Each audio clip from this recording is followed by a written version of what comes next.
This ain't working. How do I do this?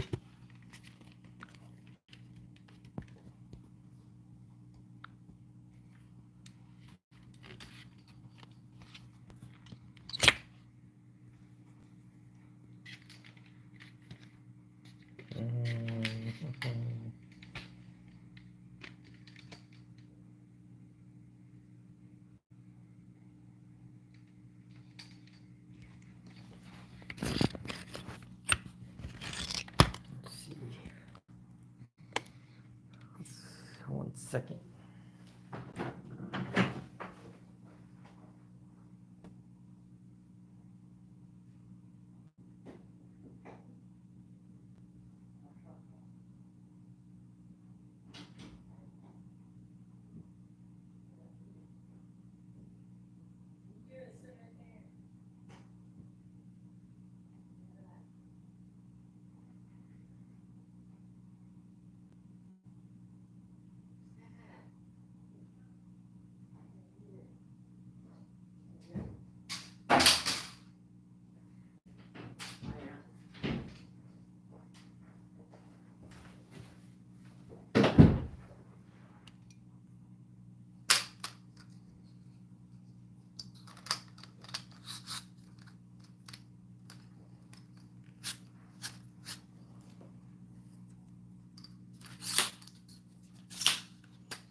Okay, there we go. That's a little better.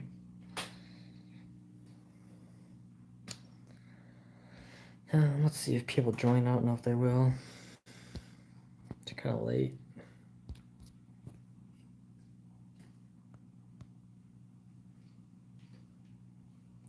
What's up, Cooper? I was trying to use my light stand, but it's more for like front camera. Just because it does give off better lighting, but I can still plug it in just to give some better.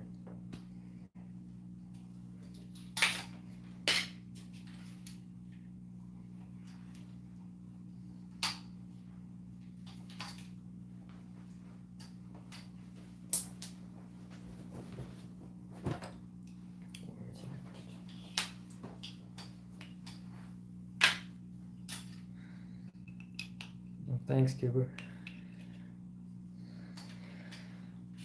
I try. Let's try.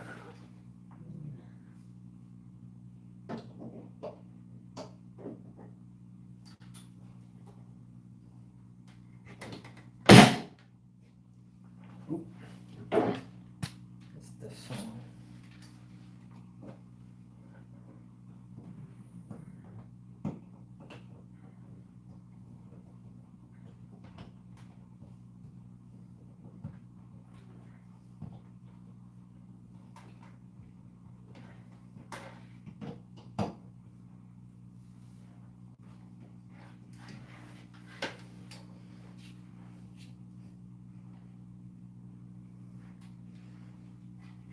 Does it really make a difference? Let's see here.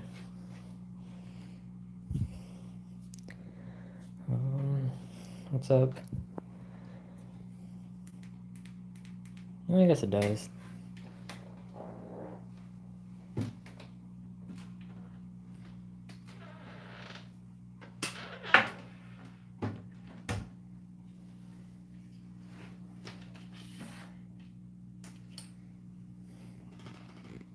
Whoa.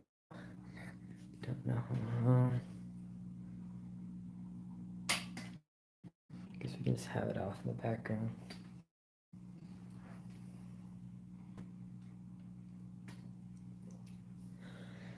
Yeah, I'll see if people are interested in even joining tonight, but kind of want to update everybody on what's going on, and because I got a lot of the new setups. I got a lot of the new setups actually here and like somewhat set up now, so kind of like this one right here that I just finished today. I built it and got the tank unwrapped. So this is that's the tank I was talking about. If you've been on my other live streams, that was gonna go right here to match the. Let's see. Be back real quick. Give you guys an up close real quick.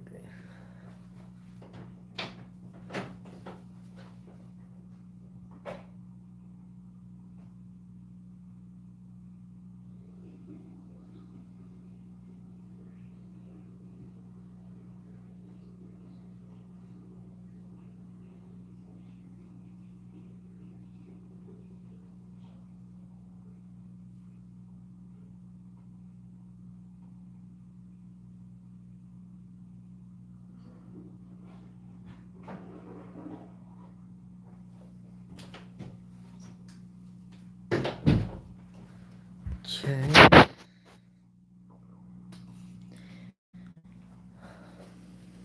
Yeah, the towels really taken off on this tank, really turning red. Like the first 5 or 6 months, it was green as could be, and these last couple weeks, it just finally turning into like a blood red, like it should. I think I figured out why though, finally, but we'll see if I can keep it like that. But yeah, but I got this stand. I just finished building it today, so obviously it matches that. It's a 45C, so it's basically exactly half of a 90P. So that's why I wanted it to go beside that tank, and obviously it was the only size that could really fit in that corner, anyways. But yeah, that's why the stand's basically exactly half. You split that in the middle, that's what you get. But yeah, that tank should be pretty sweet. Once it won't be like actually set up for probably quite a while. Honestly, like probably closer to summertime. I might be able to escape it sooner and have it ready to go, but I doubt I'll actually like fill it. And like because well mainly because I won't have the filtration or lighting yet. Just because those two are just going to be the most expensive parts, but yeah, it turned out pretty nice. Obviously, this 90p stand was built out of 2x4s, which is whatever. I mean, it's stronger that way, but it still looked pretty nice. But this one was all 3/4, so it definitely turned out a lot nicer, and I was able to actually paint the inside. So you can see it just looks visually a lot nicer and a little more professional. And I'm actually able to use cabinet in this one, except it's all made out of 3/4 now. Because on this one I had to use piano hinges. But yeah, this one turned out a lot nicer. Yeah, I had ADA Superjet down there. Not it won't be for this tank, but I just set it in there because it looks cool when you open the cabinet. But that filter actually be for the tank behind me. But yeah, that's where we're at on this setup. Oh, and then like that black mat, I had this garden mat was for a 90p, and then my cutoff that I had left over, I used it down at the bottom. So just to make that look a lot nicer, reduce noise, and it just makes the bottom look better. And then I installed my last little piece. I installed the catch on it, so it actually clicks in. But yeah, it turned out pretty nice. Can't wait to get that going. I still don't know how I'm going to do the lights on this tank yet. I really want to use the O&F light stand, but their smallest model is 24 inches, and this is an 18-inch tank, and obviously, I mean, 24 inches, that the hanger's going to hang like out to here, so I really don't want that. So I have to figure out a way, because I really don't want anything sitting on the tank itself. I want to do a pendant, especially on this tank, so I don't know. I'm thinking about possibly actually taking a grinder, just chopping it smaller, but then it's going to leave a hole, so I don't know. Maybe I'll find a better stand that I can put on this tank, but or I could just, do the same thing and hang it from the ceiling, but I don't know. It might be a little weird on this corner just because it's so narrow. I just don't know if that'd work out very well, but we'll figure out something. But I plan to do the Titan 1 on this tank, so we'll see.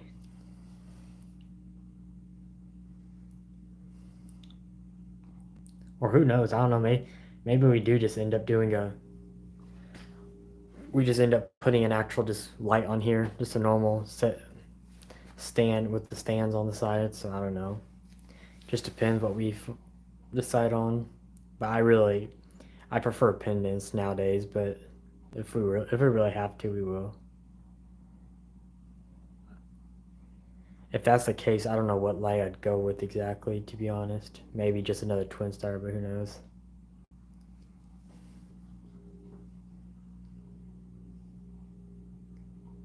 We're just doing an aqua sky of some sort from ADA. I don't know. We'll see. That tank's months away from even thinking about all that stuff. What really I really wanted to show you guys was, so the 60F. I got the light. This is actually the stand. I'm talking about the O&F stand. This tank is actually 24 inches, so it works out with this. But this is the same stand I want to use for that 45C. But I just don't know if I can chop this off shorter and it still look good. I just don't know. Maybe I could figure out something to re-weld it and polish it, but I don't know. But I really like this stand. It's real heavy duty and nice, so I really want to be able to use it again. Yeah, that's where this tank is. Pretty nice. See if I can. I have it controlled to the app. I don't know if we'll see if it turns on. There it goes. I think that's at 50%. Because on the app I have it set at 50, so that's not even the brightest. You can see how bright it is. Obviously, I won't need it 100% intensity on such a small tank like that, but yeah, that's where we are on that. So yeah, I can. This will just be like a.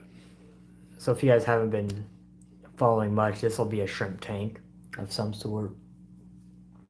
There might be a few fish in there, but it'll mainly be a shrimp breeding tank. I plan to put some pretty high dollar shrimp, like pretty expensive, like even upwards of $100 a shrimp, and try breeding them and basically sell them for profit. I think it'd be really cool. Even if I don't even breed them, it'd still be cool just to have them. But that'd be the goal, is, try to actually breed them and maybe sell them potentially. So yeah, has to go with that. But yeah, that's what I had going on, and then obviously the 45P. I don't know. I really don't know what I'm gonna do, if I'm gonna keep this tank or actually set it up or not. I'm just not sure yet. I did order a Twin Star version 3 for it, so I kind of already have the equipment for it coming, so I just don't know. I want to do it, but the only problem is I'm eventually gonna have a monitor right here for my setup for YouTube, so a good editing setup right here. So I just don't. I just feel like that's gonna be in the way too much. This one's okay because it's like off to the side, way in the corner of the desk. I don't know. It's just I could potentially replace that and do a 45F, which is basically a 45P but sliced right in half, so it'd just be shallower to where it's still essentially the same size, but it would just feel smaller just because it's more shallow. I feel like just because this tank's so tall that it just makes everything feel more crowded. Maybe if it was a shallow tank, another shallow tank here, it'd maybe lessen the clutter, but I don't know yet. I do want to do this because I have a cool design that I could do for this tank, but I'm just not sure if I want to go with it or not, or even have a tank at all right here. I might just say screw it and just get rid of this tank and just have these three in the room, which I just might. But another shallow tank would be cool, honestly. I don't want them to. I really don't want them to be really the same though, because if I did another shallow tank, I'd almost escape it the same way like I did this tank. But I don't know. Maybe we would do it differently. Well, let's see what happens. Go back to the question. Thoughts on the UNS Titan light? Yeah, I mean, an amazing light. Hey, FT. Yeah, it's a great light. Um, Again, it's one of those lights that's on the pricier side. It's running about $500, so some people don't kind of scares them away. But yeah, I mean, honestly, it's probably the closest thing to a solar RGB by ADA as you can get. The colors are great. I mean, it's a 100-watt light, so I mean, literally can grow anything you'd ever want.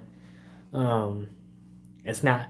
I don't think it's dimmable, So that would be the only problem, but you can buy, you know, third-party dimmers, and it doesn't have an app, so that's another.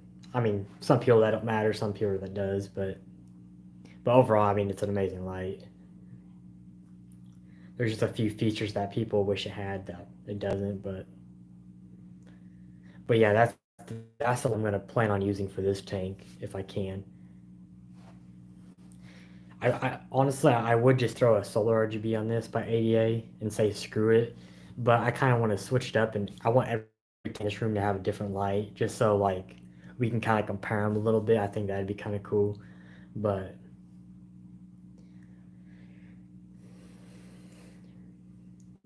who knows? I mean, I might just say screw it and throw a solar RGB on here.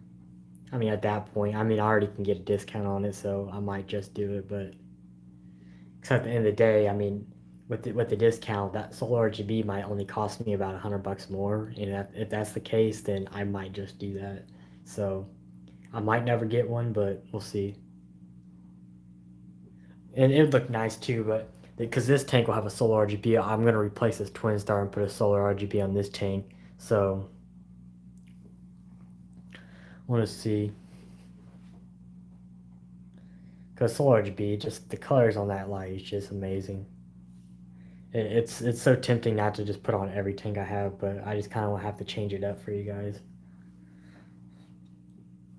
But I just have to figure out this tank's so weird in size that I just don't know how I'm gonna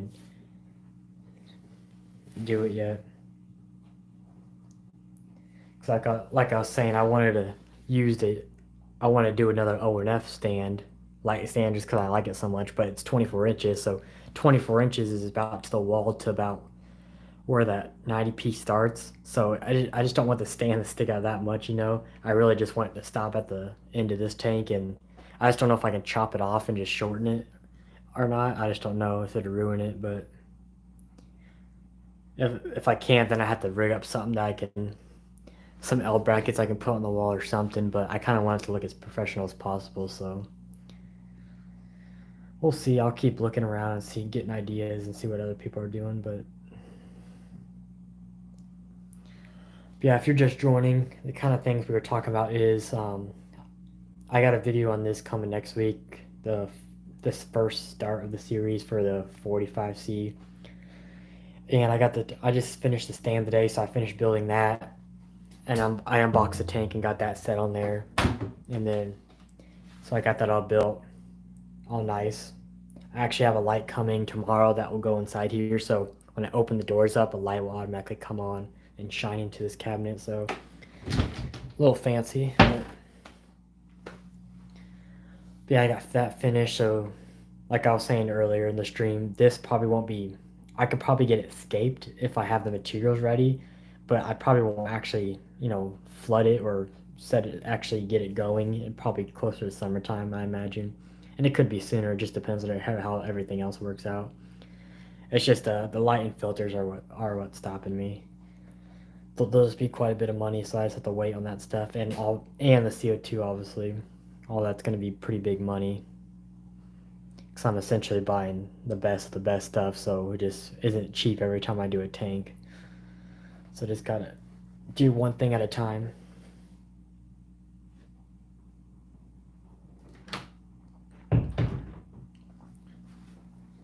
Um, it potentially could be me. I'm not sure. It hasn't. My stream hasn't done that bad, but yeah, other people can confirm that if it is. What's up, Fish Tropic? What's up, Bill?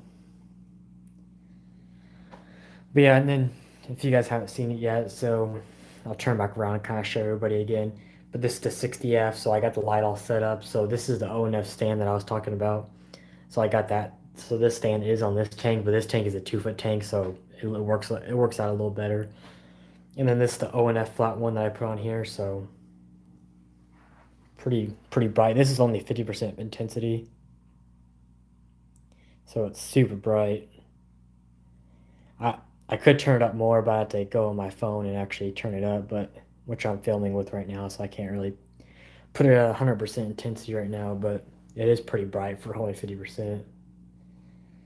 But yeah, that's basically how it's going. So yeah, the scape. So what my thoughts are on the scape is, this is just a mock-up, but it'll pretty much look like how it is. But then obviously I have photo stone that's gonna be coming. That's gonna kind of line the front of this. Depending on what rocks I get and what happens, this scape could totally change overnight. I just don't know. But yeah, it'll all be a sand front and then some Frodo and then all soil in the back. And then we also have the 45p, which I was talking about just a minute ago, that I potentially might get rid of because I feel like it's just cluttering this desk a little bit. I might just not even do it. So there's a potential that I might not even do a 45p. So we'll just see. Because I still plan to do a monitor on this desk, which is going to be a lot of space. So I just don't want too much clutter. I want to have plenty, actual workspace. So we'll just see what happens. But I might not do a 45p. We'll just see. But yeah, I'm really excited about this setup.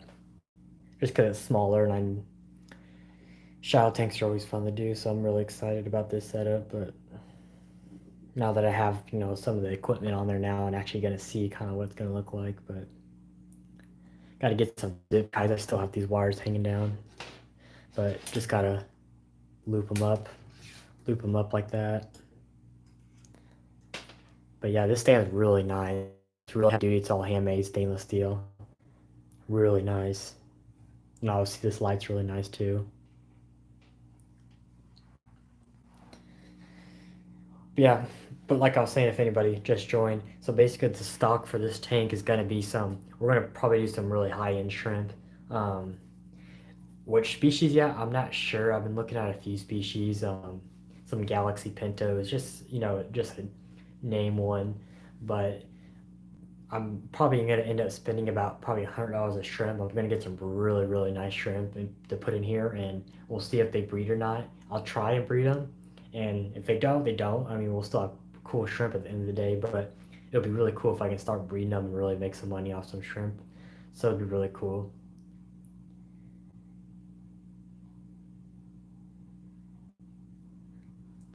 Let's see. Is that an 88 cancer right? You should consider doing. Yeah, I've seen his video. I think you commented on my other video too. I believe that was you. I'm not sure, but yeah, I've actually seen that video you're talking about. And yeah, it's pretty neat. I don't know if I would ever do it myself. It's a little different, but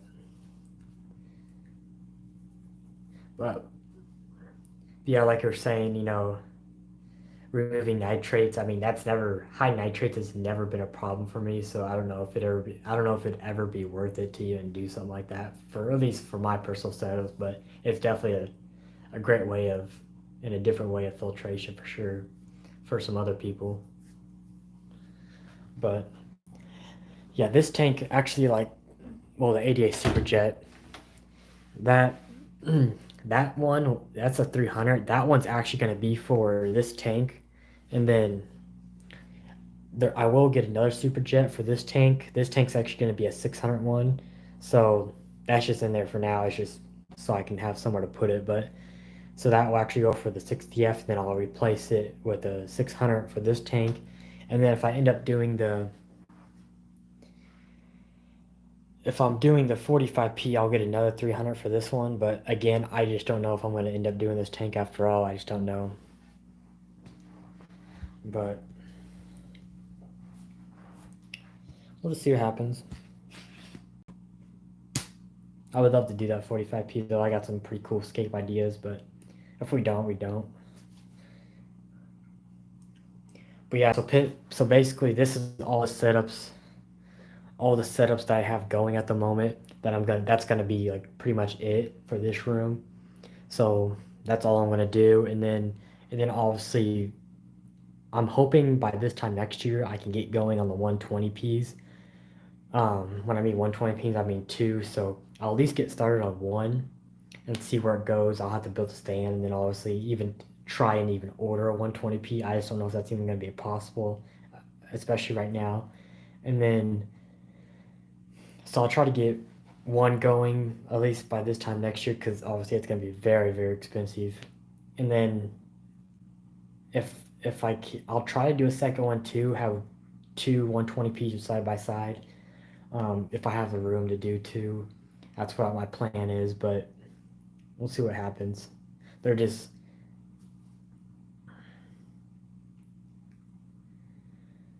very expensive. I think I haven't bid. I think I haven't bidded right now about 10 grand a piece, so they're not gonna be cheap at all. So those type of tanks, I just gotta wait a while before I pull the trigger on something like that. Smaller setups, I still have to wait. Like this, just like this tank, I gotta wait, but they're not as bad compared to the bigger tanks. You know, this setup right here is gonna cost me like 3-4 grand. Nothing compared to like a 120p or this 90p. This 90p is about $8,000 at this point. So it's the stuff's not cheap. So I just have to do one tank at a time for you guys, but which is good too for YouTube. You know, creates more videos. Or at least they're doing having something different to do along the way instead of showing the same tank every time. So that'll be good. What's up? What's up, Mike Hunt? Is it bad to feed fish something different every other day of the week? Oh no, that's not bad at all. That's pretty much what you want to do, if you can. Like my setups, I have a food for every day of the week. Um, Basically, a couple times a week are like frozen food, and then basically during the week is like just regular pellets or flakes. What I actually did, if I actually have a video on my YouTube, if you want to watch it, a little trick. A little trick that I did was I actually put this. This is a salt and pepper shaker, and this actually holds about 5 or 6 different types of foods all mixed up. And basically, what that does is I'll actually grind it into like a little bowl or something, and that just gives. So when I actually feed into tank, that just gives the whole fish a big variety of food to eat.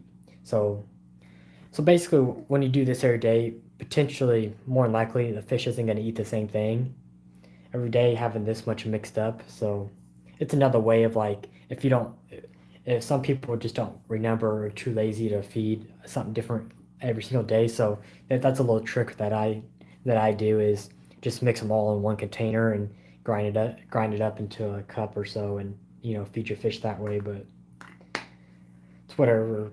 Everybody has their different ways. That's one way I came up with.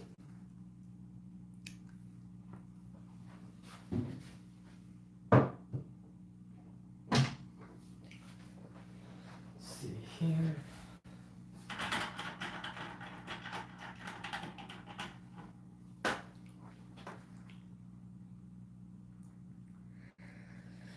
But yeah, I've been out of town working for a couple weeks now, so I haven't been. This is actually my first day home, so got to mess around with some of the setups.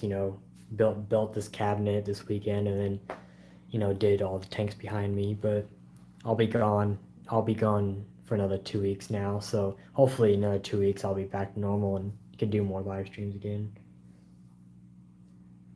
Now that we got a lot more stuff going on. Let's see. Sometimes I forget how much more expensive high-end stuff is. I got used 120-gallon, the biggest Pinplex heaters ever for 200. I got a long way to go. Oh yeah, there's nothing. And most people, that's the route they go. Is everybody usually just goes, not too expensive. Everybody, most people don't spend that much on the hobby at all. There's only a few select people that really go crazy, and it all works at the end of the day. But I've just done it for so long that I just like the nice stuff, and I just like to have the best possible setups that I can.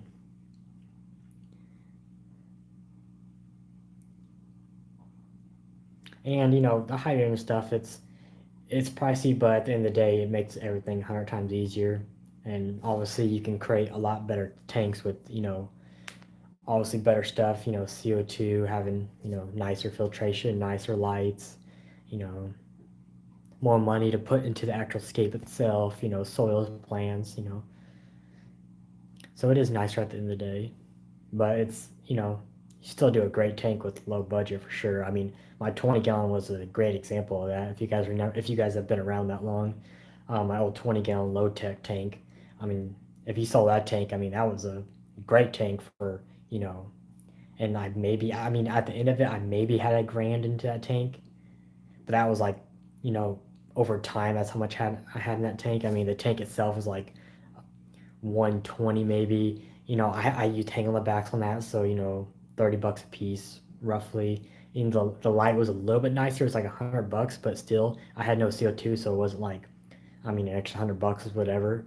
And then like soil, plants, and rocks, another 100. So really, for like under $400, that 20 gallon. I mean, if you guys go back and look at that tank, I mean, that was a great tank for the amount of money that I had in it. So it could definitely isn't hard at all to create something nice with not much money.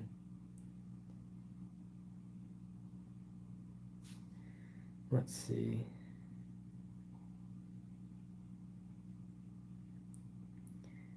What's up, Clearwolf? We'll see you in MFT. Thanks for coming. How do I move egg from my fish tank? There's literally many of ways, but the what I like using is I think I have some with me. To the fish room a little bit. So I like using ICX. It's probably honestly the best stuff out there. I've never used anything better than this, so this is my go-to ICX. Works great. Um, you can mix it like Corner Co-op has a great trio that you can use for ick. You in my experience, all I ever had to use is XX, and it worked fine and it cured everything for me. So that's all I ever had to use. I don't have too much. Honestly, I don't have too much info or experience on a lot of diseases, just because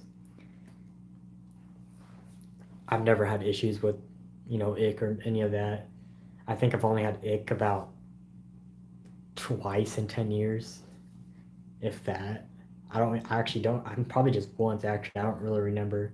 I think I did have it one time when I first started with some rummy noses, and then I had it one more time, and I think it might have been my old 38 gallon I had ick at one point. But that's about it. I don't have much experience with ick.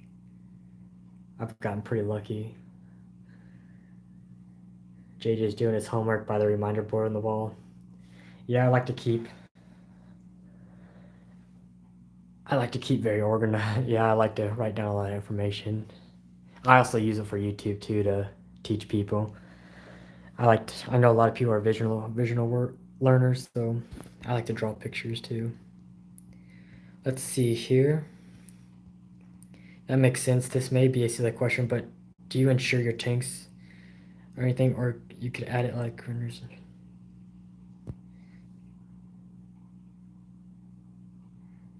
I don't.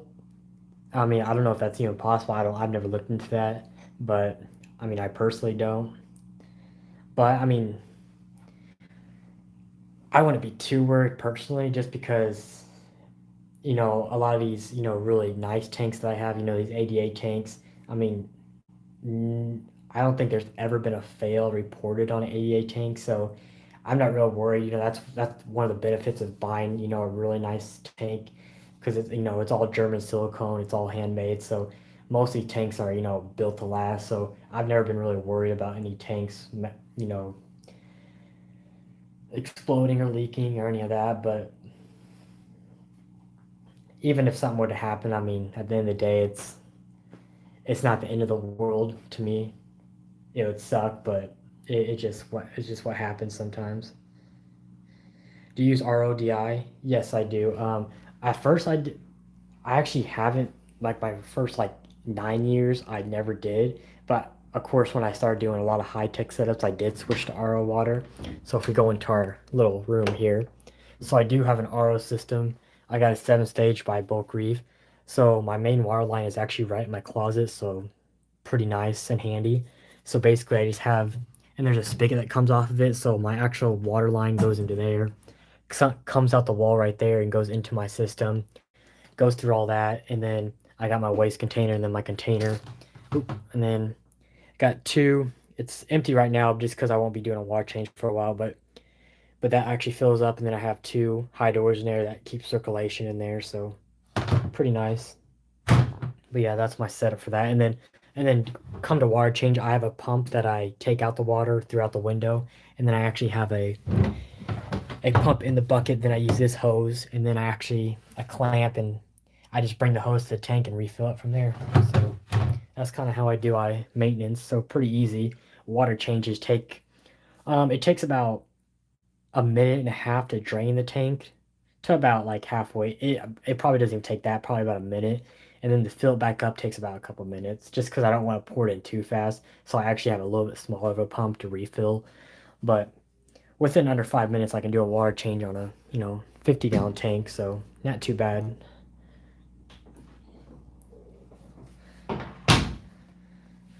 Okay, so let's see what you guys. Do you know Joe? Are you talking about the king of DIY or somebody else? The only sad part is I lost two of my fish from it without noticing it today. And that sucks. Yeah, ick sucks. Any disease sucks. I wish it didn't exist. People also recommend raising the temperature tank too. Maybe you could do it while shipping or something. Yeah, ick. Yeah, that's definitely something you can do. Usually with ICX, I think I was fine just dosing that, but yeah, you can potentially raise it. Like if you say, for example, if your tank's at like 78, you can raise it to about 80, maybe even 81, 82. If you do go that high, I would definitely slowly get it to that temperature. Maybe start at like 80 and then raise it up to 82, but definitely get it into those warmer temperatures, and that will definitely help burn off the ick for sure. Let's see, what type of light should I get for a UNS 75p high-tech setup? Um, it just depends how much you want to spend, but if you're doing a high-tech setup, I imagine you're expecting to be a little bit more. So what you do is you do a twin star like I have. Twin stars are great. They'll grow any plant you would ever would imagine. Um, Now that they have the version 3 out, even more better because now that they make the green plants look a lot better too, so that's definitely a great option and wouldn't be that bad, probably under 300 bucks for your setup. um, you could get a Titan 1 by UNS, a little more expensive but also a very nice light if you want to spend a little more money. You can get O and F light. An O and F would be this light right here. You could get your tank, let's see, how big was it? 29. So actually this one right here would work just fine, a 24-inch one. 70 watts actually is brighter than the Twin Star. Looks really great colors. Again, a very more pricier light, same price the UNS Titan 1, but it also has the in-app features and touch controls and a built-in timer. So if that's what you, then option I'd recommend, or actually two more. I'd do a Chiro's Vivid 2, a great light that's also pretty cheap for how good it is.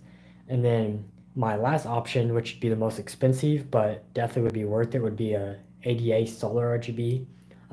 You would just need one for that size, but if you wanted to really be a big baller, you could definitely get that light, which is also a light that'll be on this tank eventually that I could show you guys. I raised it to 80 degrees and tomorrow 81. Yeah, that'll be good. I definitely want to go no higher than those temperatures right there, but with that plus the ICX, you should be good to go. I love small tanks, however, they require more frequent maintenance. Yeah, that is very true.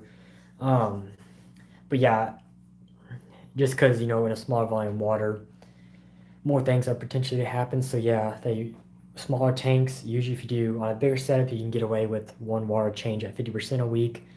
Smaller tanks, you probably are looking at a couple water changes a week, but at the end of the day, it's what it is, and I like really small nano setups, but they do require a little bit more maintenance. But they're small. They're small. At the end of the day, they are small, so not too bad though. Especially with the water change system that I have going, probably only would take 30 seconds to do a water change on a small tank, especially like the one behind me. Let's see here. Can a 10-gallon cherry shrimp in a beta be pulled off, and what is your favorite type of beta? Um, yeah, it definitely can. We actually, at the shop that I work at, well, part-time that I work at, just for fun, we actually have a 10-gallon, actually it's this tank right here. It's the same shallow tank, and we actually have cherry shrimp and a beta in that tank. And yeah, it works great. The only thing you'd have to be aware of is not every beta is the same. So potentially the beta could go after the shrimp, but as long a 10 gallon is a pretty good size, and as long as there's a lot of hiding places for the shrimp, the beta probably won't mess with them in my experience. But you definitely have to watch out because they could potentially attack the shrimp, but most of the time most people are just fine. I've seen many people do the exact same thing and it works out. And my favorite type of beta, I'm not I'm not too up to date on beta species, but I'm definitely just a regular guy. I like half moons, but, yeah, I haven't been too updated on species a lot, but even full moons are pretty cool to me. But yeah, that'd probably have to be my choice. I'd have to think about that, but that's a nice RO system. I was looking into bulk resupply systems today. What do you use to balance your GH and KH? What TDS do you go for in that tank? So what I use is, well, for this tank, except I have Series Stone, I don't ever have to remineralize it because it naturally raises the GH and KH. That's kind of nice. But when I do have to, I use Shrimp Mineral. Probably honestly the best out there. It works really great. All the professionals use it. This one's actually GH and KH plus, which actually raises both, but they also make just a GH, which just raises general hardness only. So there's two options there that you can go with, or not or, but if you do, because if you're not dosing any KH, then you definitely want to go with that. But like in my case, like I dose 88 ferts, so this will actually raise my KH with this potassium supplement. So that's why I only dose GH only if I have to. So that's what I do personally, and a lot of others do the same. Let's see. And then TDS, I actually go for about 120, 130 in all my tanks. We can check this tank real quick. So I can bring you back into the room. So I have my little tool wall here, but we got my TDS. Ooh. It also break my TDS meter. So got that. We'll see what this tank reads right now. Let's see. So right now it's reading about mid 130s. So right about where it needs to be. But it just depends on the species you're really keeping. But in general, if you're just doing a community tank, on 120 to 130 is about what you need to be.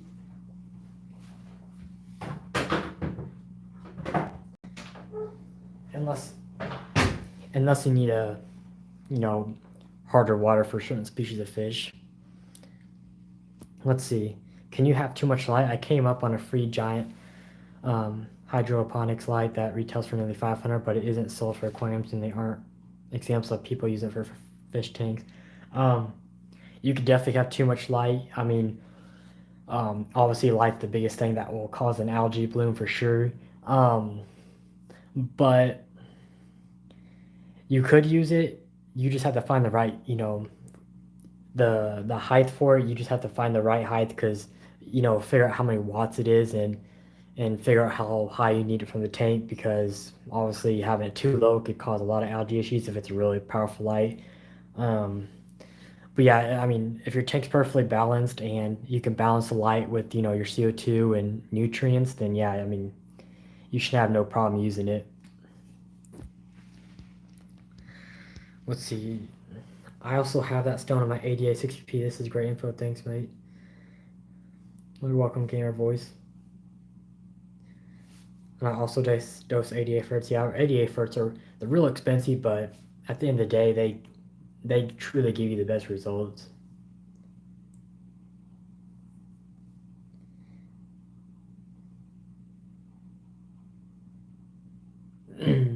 Let's see. Ooh, looks like I caught up to questions.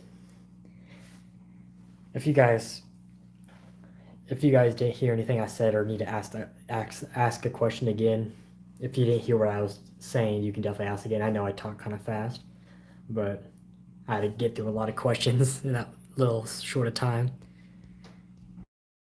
But yeah, I'll probably give you guys a close-up now. Kind of been all over the place. But yeah, this tank's not doing too bad. I mean, I'm not the biggest fan of it right now, but it's pretty good. Got my big school embers in there. I got a Pandagara. Got what else do I got in here? Um, I think I got a little albino bristle in there. I got some neorites. I got mono shrimp. I got autocinculus. Good. Pretty much. Oh, and then I got quarry cats in here also.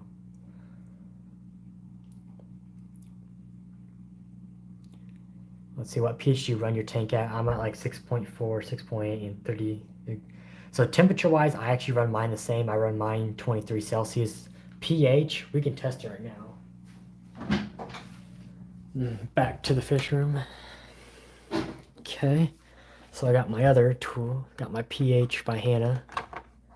Let's not drop it this time. So let's see here. So usually like my tanks actually run about like lower 6, but we'll see what it tests. These are really nice if you can.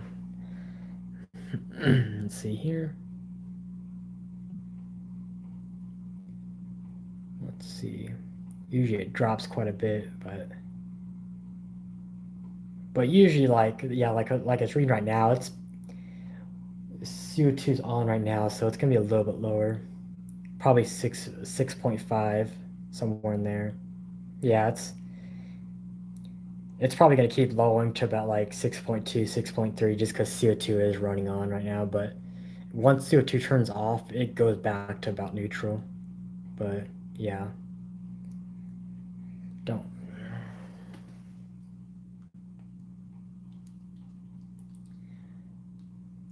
I try my best to keep it, close to neutral. But at the end of the day, I mean, if you don't want to chase your pH at the end of the day. So whatever you can get, you kind of just want to stick with it. But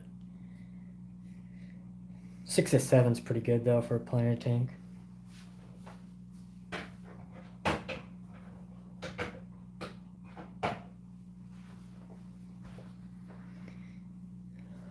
Let's see. Have you noticed less scale on your tank since switching to RODI?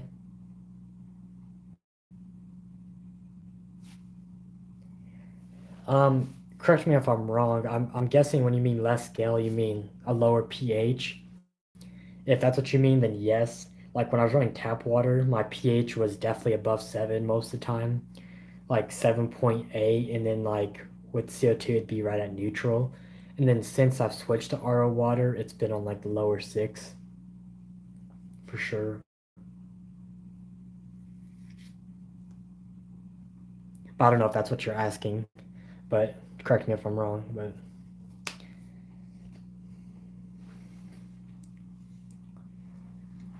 let's see. Talking about like residue from evaporation splashes. Oh, okay. Actually not really. It's been about the same for me. Yeah, I haven't really have at least I'm not just paying unless I'm not paying attention, but I haven't really noticed a difference, honestly. Actually, it's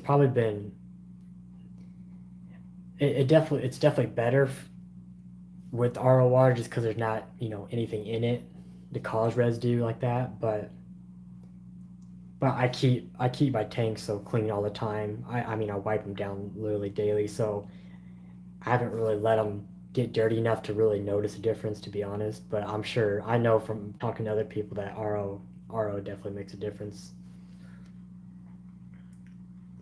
Which diffuser are you using that tank? So the CO2 diffuser that I'm currently using is a Neo diffuser. Honestly, probably the best diffuser. It gives you the absolute smallest bubbles, produces the smallest bubbles probably on the market. Really nice diffuser. It's acrylic too, and it expands all the way, so less tubing at the end of the day. And this is actually the special extend version. So actually, it allows you to actually bend it, so you can bend it over your tank, and it looks nice and professional. So definitely my recommendation. If you're ever looking for a diffuser, I was running inline on this tank. Um, because my filter was acting kind of dumb at the beginning of this tank about 5 or 6 months ago, and I probably would have went back to it now, but at this point, I just kind of stuck with the diffuser. It works great, so just stick with it. But yeah, if I gotta pick a diffuser, it's definitely the Neos for sure. Or if you can afford it, an ADA one. But the only reason I don't do ADA, even though everything I buy is ADA, their diffusers they're kind of just too big for me. They just kind of take up a lot of, not so much space, but to the eye, they take up a lot of space in the tank. When you're looking at a tank, the last thing you want to see is really equipment. So they look real nice, but they're also all glass, and you know algae eventually gets over that stuff. So, but they are nice. They create a real nice mist too. Let's see here. Thanks, Tyler. I picked up an extended Neo diffuser as well. Love it so far. Yeah, I love mine since I've gotten it. Pretty easy too. The bending process wasn't too hard either. Just stick the fuse in there, light it up, and bend it. hmm so the light that's running on this tank is a Twin Star 900 SP, and I love it. Twin Star obviously is one of the better lights on the market for sure, top three in my opinion. But I am switching it for a ADA Solar RGB here in probably a couple months. It just depends when I can get one in. COVID kind of screws things up right now, but I love the Twin Star. It's definitely a light, but it doesn't produce the absolute best colors that I like, so I am switching to the ADA Solar RGB. But my top three lights are starting from number three, Twin Star. Number two would be an O and F, and then my number one option would be a Solar RGB. That'd be my top three best lights on the market. Let's see. Did you see the teaser for the new Solar RGB? Eddie, looks like they're introducing one of the controllers. I did see that, and that's why I'm actually waiting, because that's probably the one I'm going to get for this tank if it comes out soon. So that's actually, I would have actually had it months ago, but I did see that too, and that's why I've been waiting. So yeah. What are your plans for that empty tank on the left? So basically, I was kind of talking this at the beginning of the stream. So for the new people that are here, I will actually talk about it again for some of the new people. So I've been home this weekend for the first time, so I actually went ahead and built this stand and got it ready so I can go ahead and just unbox this 45C and set it on there just so it's up off the floor. So I went ahead and built a stand for it to match, the 90p. And so yeah, I got all that ready. Oh, let's see, open that stand. So yeah, it turned out pretty nice. But the plans for it, fish wise, I really don't know, honestly. But the scape wise, I don't know what you exactly call it, and I don't know exactly how to describe it either. But it'll be pretty cool. I mean, I wonder if I can draw it out. I really don't know if I can draw it either. Let's see here. See if I give you guys like a visual example. I really don't know. So say if this is like the front view of the tank, a nice square. So basically, I plan to. So the scape's gonna be super sloped. So it's gonna be real low at the bottom, and then it's gonna slope super high to almost probably the very back. Soil's probably gonna go all the way up to here, more than likely. And so if we're looking at it from here, so more than likely, like imagine this all being sloped, and this is gonna be a horrible example of how I'm gonna do this, but so say if this is the very back, these are gonna be all stem plants.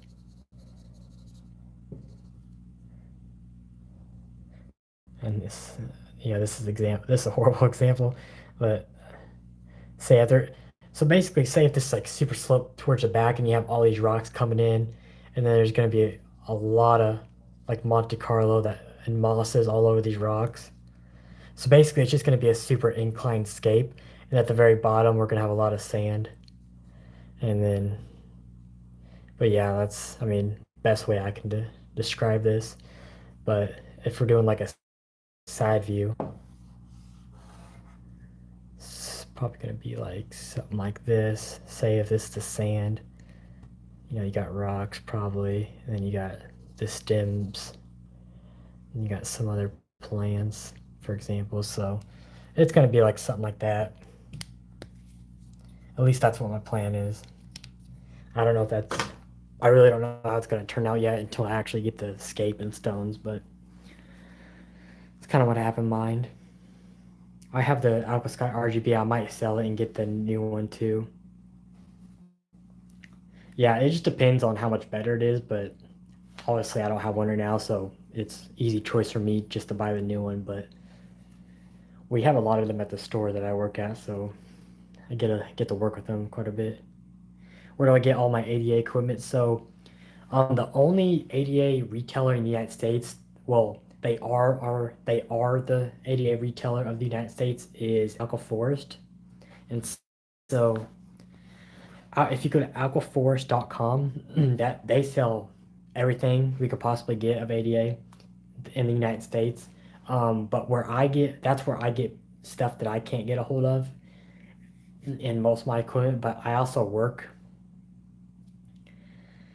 the store that I work at part time, you know, for fun, and you know, it pays for the hobby a little bit too. Is we can we're also ADA retailer ourselves, so I get a lot of my ADA products from the place I work at too. So and I get a discount, so that's why I'll try to get everything I can from them too. Let's see, but Aqua Forest, Gamer Voice put it in the comments right there. So definitely type in that on Google, and you'll find everything you need.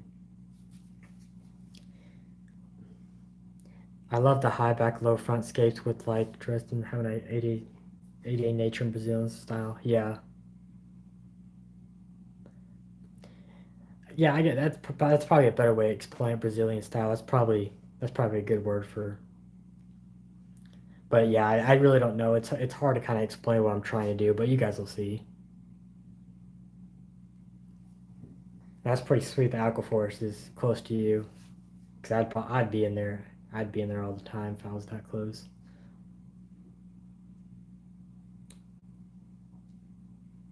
But mine's at the store I'm at basically. It's probably as close as to an Aquaforest too, so not bad either. But obviously Aquaforest is the main retailer, so they have absolutely everything. We have zero good aquascape scores here on the East Coast where I'm at. Yeah, that's one of the things that sucks with the United States is there's just not a lot of good, true good aquascaping stores. There's a select few, and that's about it.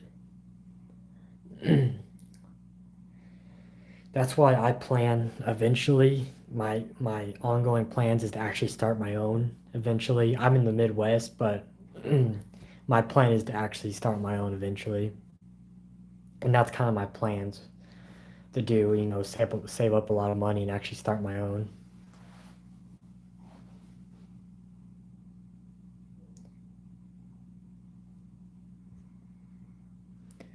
Unless I want to pay $40 for a medium-sized lava rock.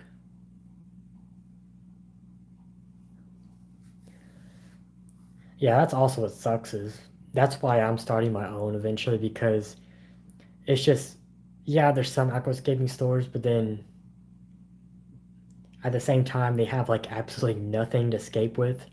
And so that's why when I create mine, my biggest thing I want to do is just have like literally a big room just dedicated to hardscape only. Just have, 'cause, that's basically that's all aquascaping is the hardscape's the main thing. So it sucks when you're an aquascaping score and you don't even have aquascaping supplies. So that's definitely a big thing for me that I want to do is actually provide scaping supplies to people.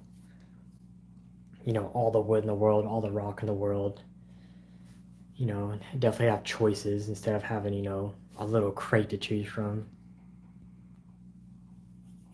How do you plan to get your substrate super high in the back? Any plans for achieving it? I've heard some people stacking small mesh bags of 88 power sand to get. Actually, that's pretty much what I'm actually gonna do. I might get like cheap. I might even get some like cheap like black lava rock or something and use that to stack a lot of it. But yeah, I mean, if I need to, I'll use power sand too for sure. But I don't know if I want to use that much of it because it will get pretty expensive. But I plan to probably just use like some type of crushed cheap rock, or like, you know, like I was saying, probably just a bunch of lava rock, and then pour ADA power sand on top of that, and then my soil. But I have like 10 bags of 9-liter bags, so I have plenty of soil. Even if I want to use all soil, I could. So, but I'll probably just end up using a lot of stones underneath. Let's see. Before I moved, my local fish store had a little escaping. It was fantastic for picking out and planning escape at the store. That's cool. Yeah, we need more stores that do stuff like that.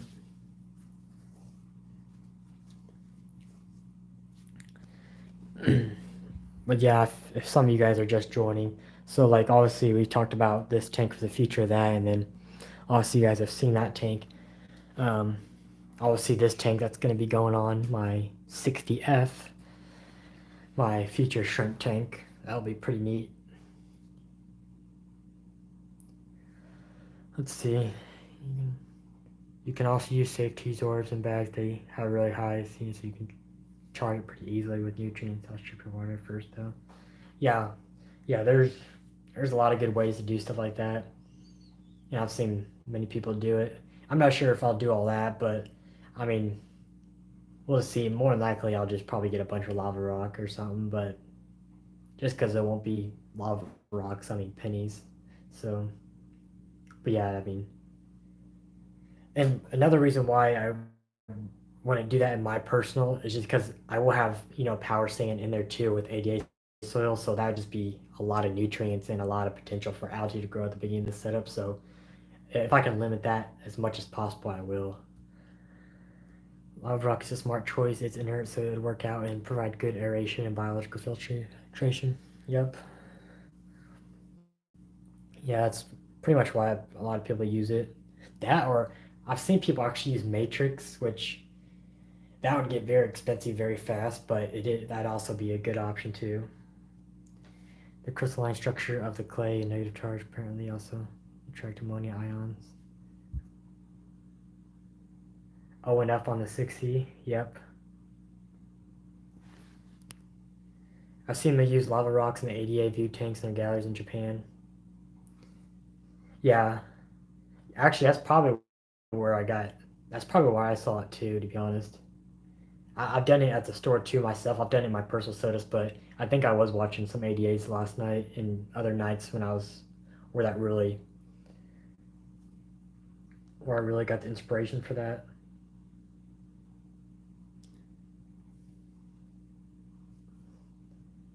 Yeah, we got that going. So I actually have all those. So Photostone, I got about 500 pounds of Photostone coming for that tank, and it just depends what sizes and shapes I get. But hopefully, I can get some nice pieces for this tank.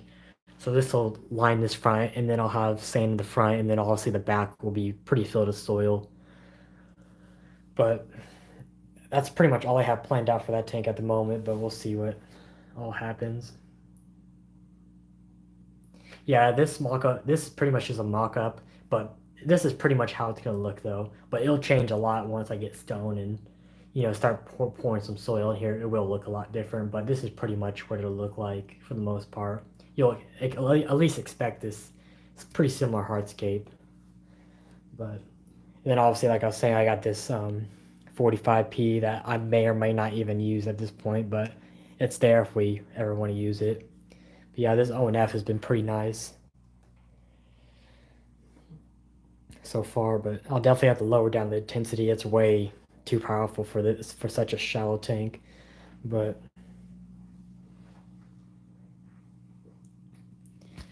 back up here.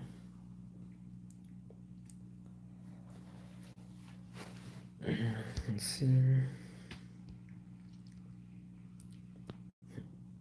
Any experience with UNS products? Yeah, I've had, depending on what product you're asking about, but yeah, I've had experience pretty much every UNS product.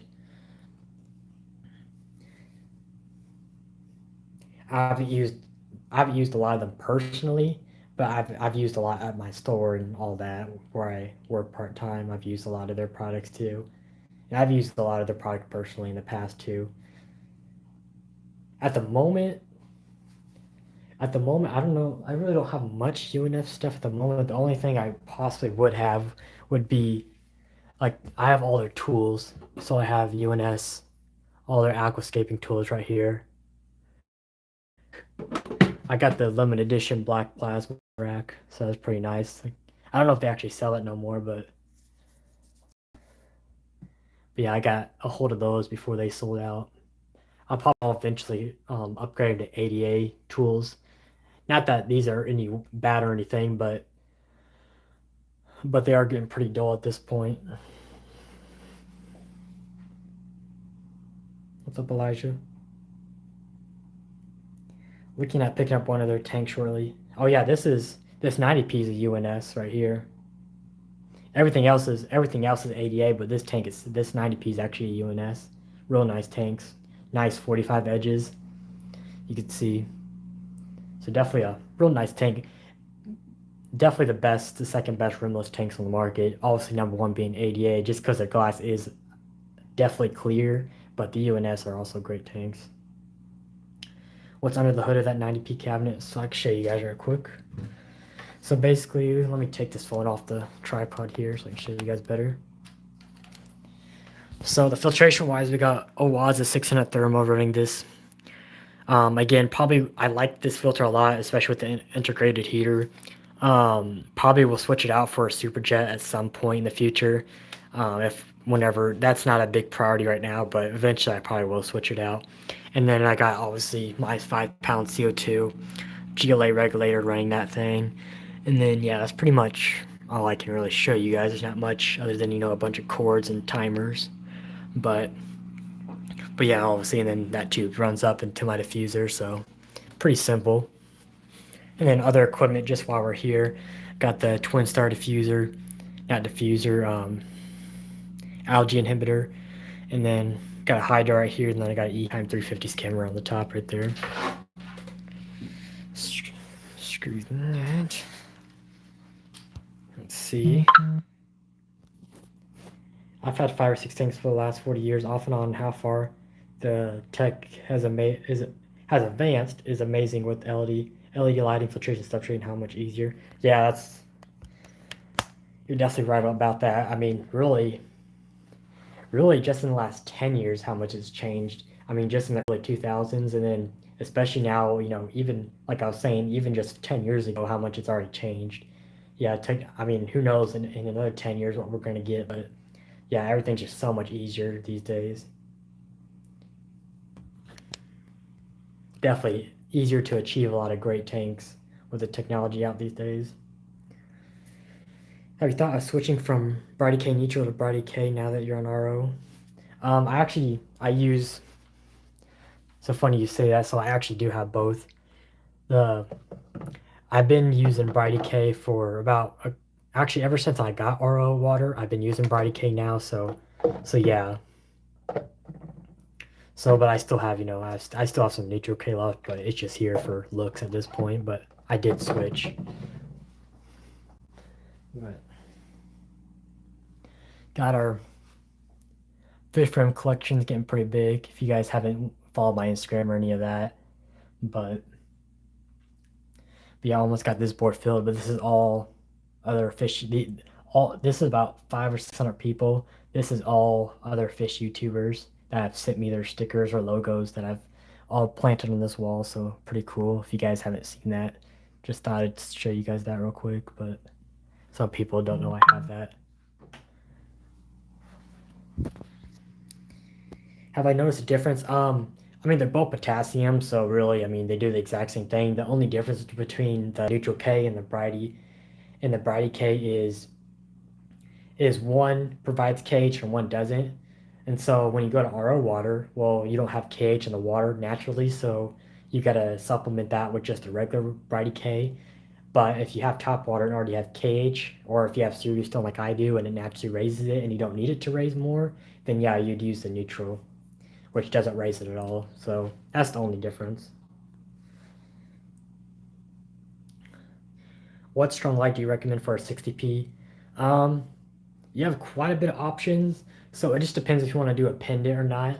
But definitely just off a quick hand, I would for 60p if you wanted to spend the money, I would definitely do the newer ADA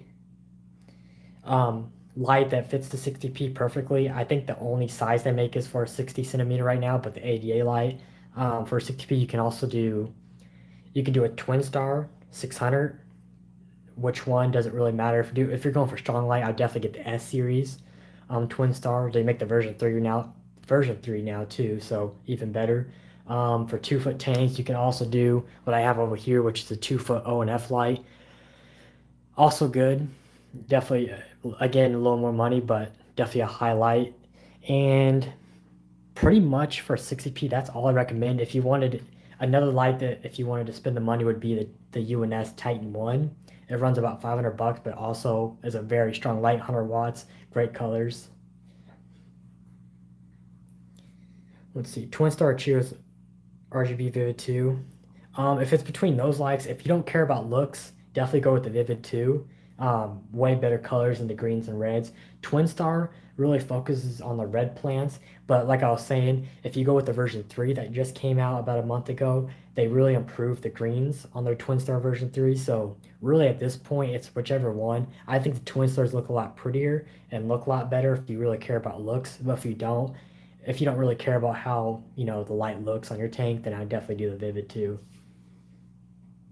Both great lights. But Vivid 2 definitely gives you their colors are amazing on the Vivid 2. Almost just as good as the Solar RGB in my opinion. I'd get a pendant light. I have an Alksky RGB and the color is great and it's made for the tank, but during maintenance it gets in the way and I wish I'd gone with the pendant. Yeah, that's my big thing is if I have to go with the on tank setup, it's whatever. But like on my setups, I'm gonna hang a light as much as I can.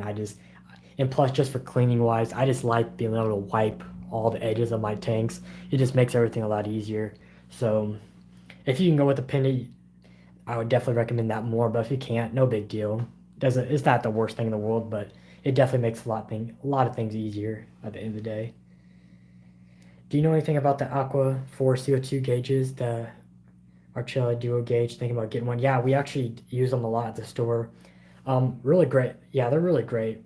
There's definitely better options I would go with than those. Um, they're fine, but if you're definitely going for a dual gauge, I would definitely go with either a CO2 art, or if you wanted to spend the money, definitely get a GLA like this one.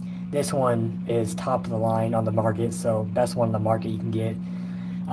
You're never gonna have a problem with these ones right here. I can tell you that. But but yeah, like to answer your question, yeah, they're fine, really good. You're spending years dealing with it every week, sometimes 2 times a week or another thing. Worth it, yeah, yep. Any experience with um I think I know what you're talking about, Tyler. Um, I can never memorize scientific names, so I'd have to actually look up that scientific name. Let me see here. I recognize that name. I just need to ensure what that plant is. Let me Google it real quick.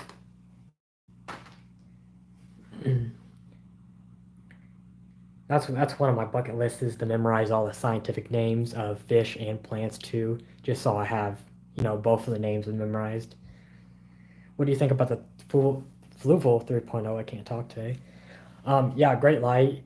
If you're doing like a high tech setup, honestly, I probably wouldn't go with it. It's a little bit lower wattage, but the Fluval 3.0 is a great light. Like when anybody asks on Facebook or Instagram about a cheaper high tech option, I always recommend the 3.0 because it is on the cheaper end of like a highlight and it's also amazing. It's not the only problem with it is not going to give you the best colors as some of these more highlighter lights will, but it will definitely grow any plant you want it to for sure. Hmm. I have to try and it's okay, does the job. Yeah, that's kind of what I was trying to say. You know, it works, it's reliable, it does what it needs to do, but it's not the best out there, that's for sure. I have through I have the Fluval 3.0 and it's not strong at all. Yeah, it's definitely not up there in the wattage with some of these lights compared to, like, this twin star, like an ONF or any of the other lights I've been mentioning, solar RGB. I have to confirm the wattage. I don't even think it's half of what a twin star is. So you definitely couldn't do like a deep tank with 3.0. If you have a shallow tank, I would definitely do 3.0s. It'd probably do fine. But on some of these bigger tanks, I personally would not do a 3.0. I've googled it, and most of the results are just, let's see.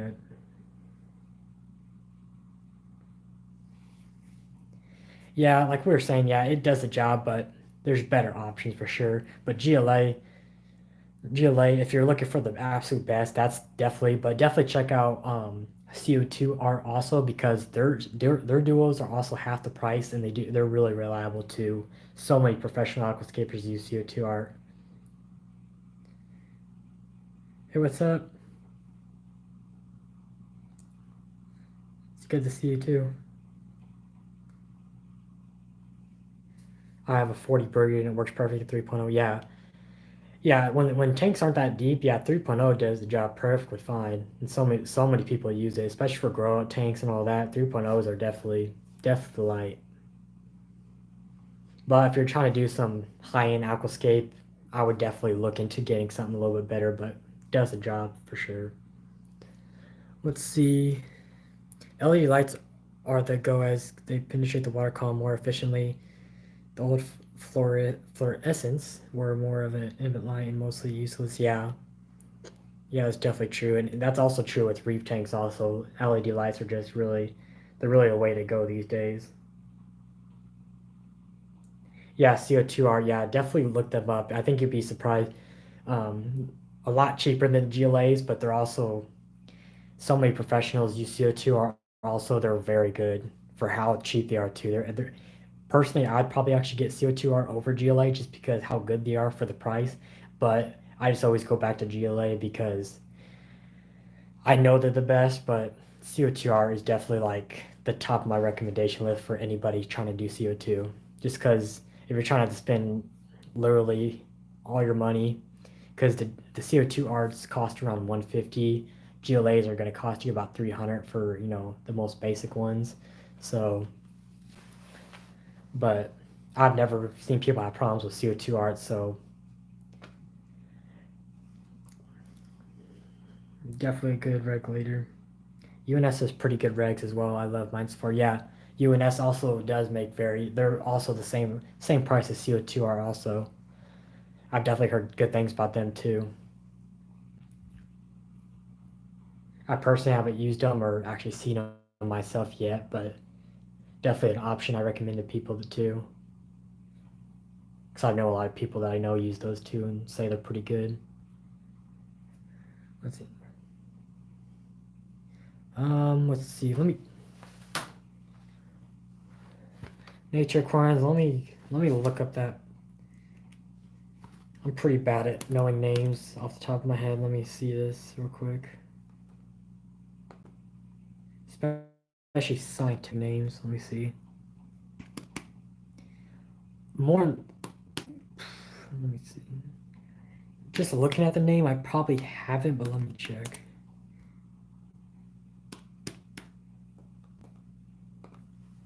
Let me see here. Oh, okay, I see now. Okay, so it's a. Okay, so yeah, Nature's Aquariums. I actually have seen this plant before. I haven't personally used it personally. I've seen it though.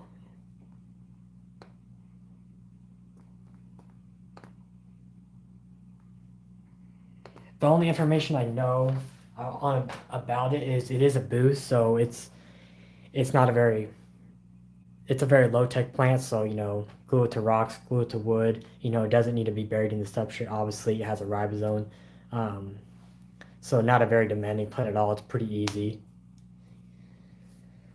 But other than that, I wouldn't know much other than that, just because I haven't personally have grown it, so I couldn't tell you any more than that. But it's a bigger boost though, a lot bigger leaves than what you usually see. Is an Indian species similar to erect? Not much is known about it. Sounds like a new species. I tend to avoid those or buy known experimental. Might not be aquatic, yeah. What is the best aquarium line under 500 for 40 gallons? So like this tank, for example, is 40 gallons, under $500. So let's see, I would say from top three for under $500. Starting number three, I would probably do, let's see. Number three, I'd probably do, let me think about this.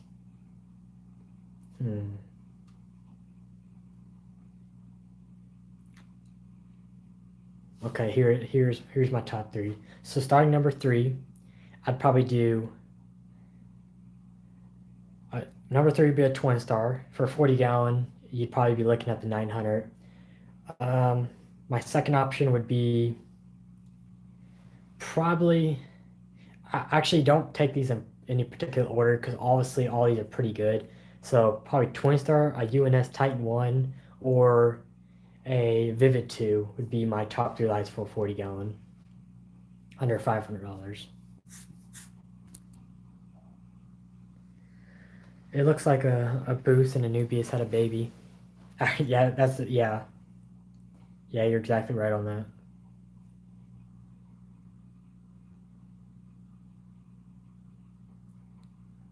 What fertilizers do you dose? Go over to the fish room. So all my maintenance station here, so all my what I dose all my tanks at the moment are all 88 ferts. I did dose Tropica for quite a while. Both were great, but I just prefer lean dosing. That's kind of my style. So that's just what I dose for my tanks. Works great. A little more on the expensive side, but um, the results are amazing with 88 ferts. Definitely get the best colors out of 88 ferts in my experience. UNS is basically the US version of ADA. Am I wrong? Um, Sorta. I wouldn't say that all of that because UNS doesn't make as much products as ADA does. Um,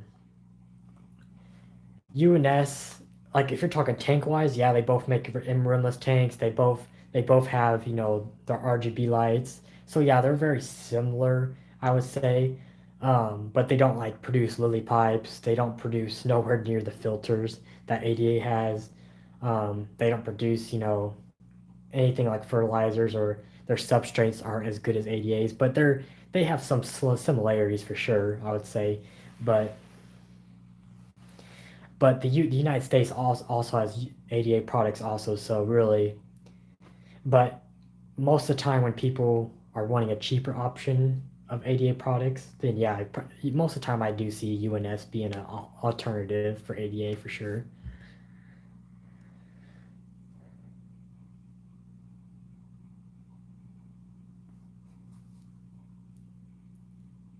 By half the hydrogen and helium from the sun.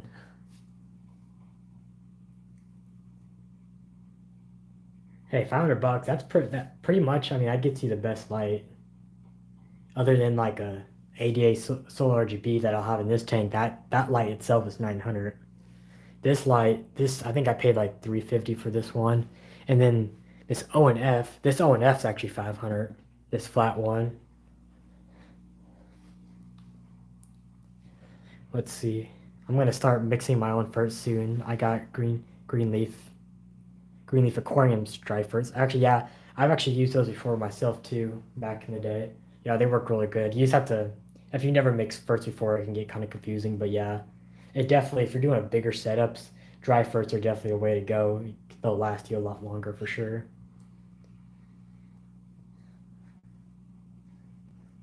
Thanks. Thanks, Caesar. What percentage is my phone at?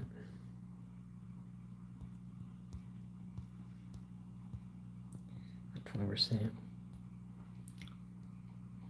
I'll probably stream for a little bit longer, you guys, but probably around like 8 o'clock for me. So like 20 minutes. I'll probably stay for another 20 minutes and get going, but I'll stay a little longer. I know a lot of people have some questions, so I just have a bunch of tanks, most low tech, but I run through wet ferts way too fast. Yeah, I can feel you on that. Just on this tank alone, I run through 88 ferts. I run through a bottle of 88 ferts within a month, and they cost about 20 a bottle. So, I mean, it's costing me about $100 a month in ferts just for this tank, and I have, all these tanks around me that I still got to do. So, and also another two 120Ps down the road. So, it's definitely a problem for me, but I I like 88 ferts way too much, so I'll spend the money for sure. But I actually did order the 5,000 milliliter bottles, which are like huge, that are refillable. Saves you a little bit of money, but not much. But they'll last me about a year.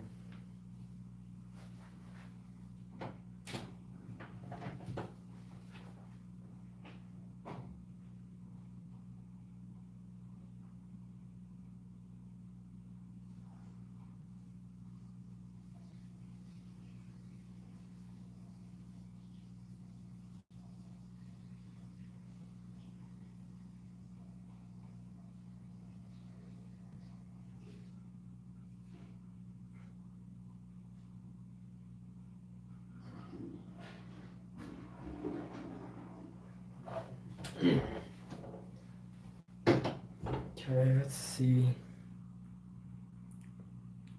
What's up, Jay? What plant is in the right in the middle? I'm assuming you're talking about this right here. That is Monte Carlo carpeting plant.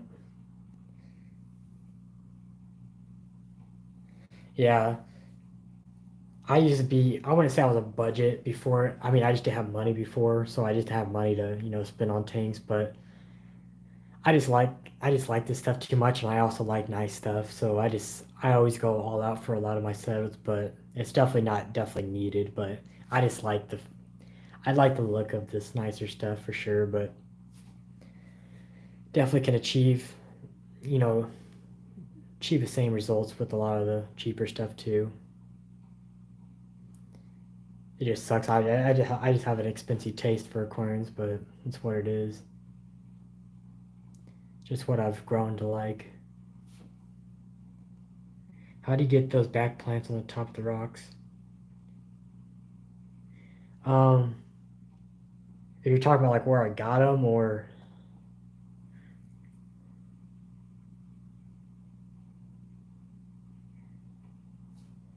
because there's a little bit of space behind the rocks where I just plant. I originally bought them as tissue cultures at first. It's Rotella atra is what that plant is, and I planted them all through the back. And obviously, just over time, they've grown taller and taller. I've trimmed them multiple times, and over time, they just get bushier and bushier. But yeah, they're not like actually on the rocks. There's like about 5 or 6 inches of space behind the rocks, to where I just planted them right behind them, and they've grown in. I know it's kind of an illusion. It looks like it behind here, but once you actually get a top view, you can.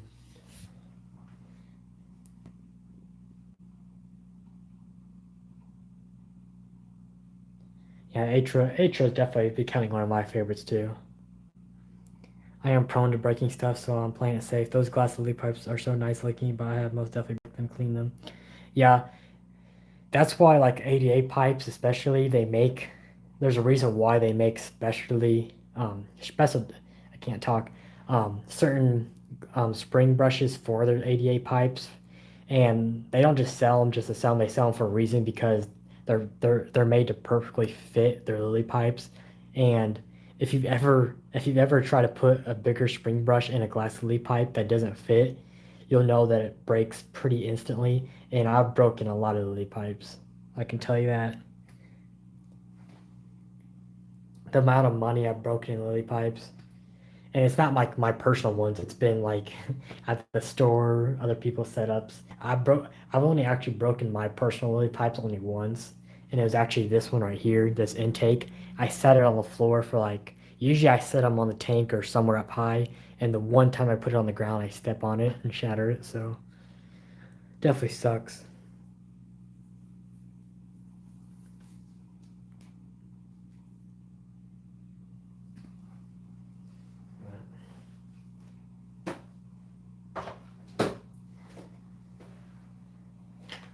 actually, let's see here.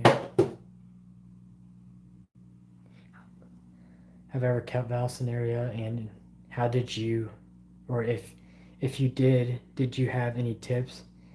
Um, I've had it once, and it was a very, very long time ago, like 5 or 6 years ago.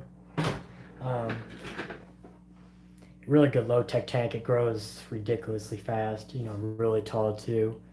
But yeah, I don't. It's been so long. I just don't have much experience with it now.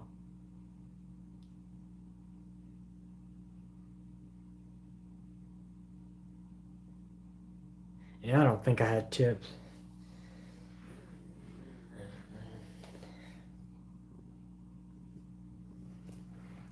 Let's see here. Actually, for these,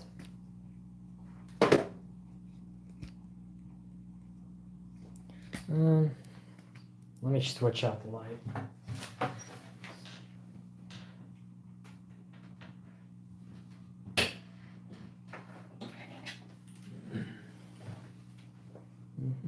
Let me switch this back.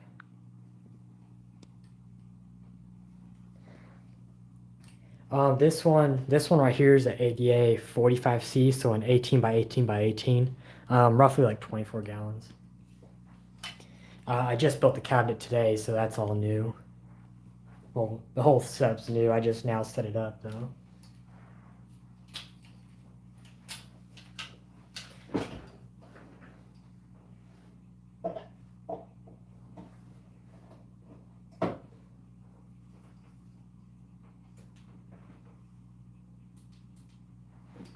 Let me see.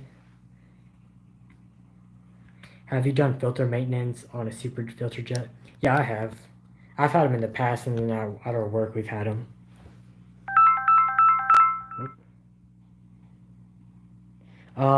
These series stones, you can get them about anywhere, but like, you know, online wise. But where I personally got them was glassaqua.com, or, you know, like other websites like Boost Plant sells them, Aquaforce sells them. There's a lot of good places. Let's see here. Okay. So let me see if I can get down low with this tank.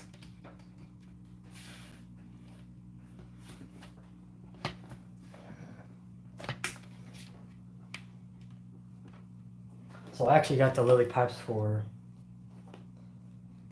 this tank. The Superjet came with lily pipes, but it wasn't the lily pipes they wouldn't really work with this tank at all, but they might work on the 45P if I end up doing it. I just don't know. Like this was, like this is the Superjet box right here. And like they come with lily pipes. So it came with this intake.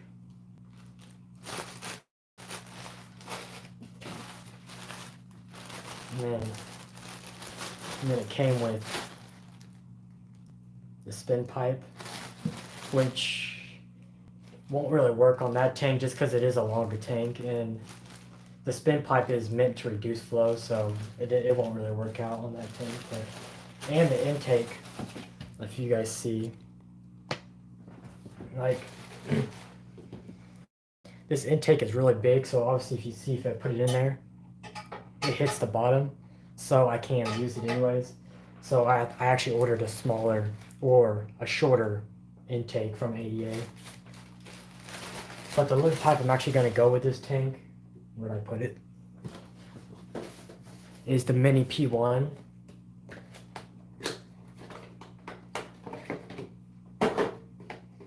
So I'll be running a straight pipe on this one, so pretty nice. Obviously ADA, but you'll see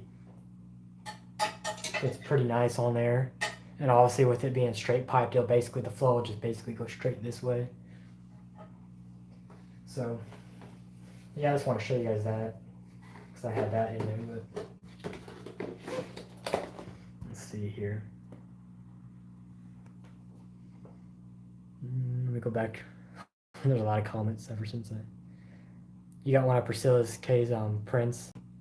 Yeah, I have tons of her prints. I actually have every print she made. I, I like to support everybody I can, and I've bought in every single print she's ever made. I'm eventually gonna hang them all up eventually, but let's see. Yeah, with this cedar desk that I built, yeah, it looks actually super cool with it too. I love it. What size setup is on left? I think I answered that. Let's see. What's up, Skyler? What would you rate the Waza biofilter? I'm thinking about getting one. Um, a top two filter in my opinion, or it's a top three for sure. Um, really, I would probably it's my number one recommendation for a canister. The Waza is, um, mainly because of all the features. It's a great filter, integrated heater, pre-filter. I mean, I can go on hours about those filters. They're great. Um, but the absolute best on the market would definitely be the super jets, but clearly not enough people out there are going to be buying those. So my number one recommendation is always the Wazas. They are the absolute best, and I am running them. I don't know if you'll be able to see it if I flip the camera around, but I do have a 600 on the 90p.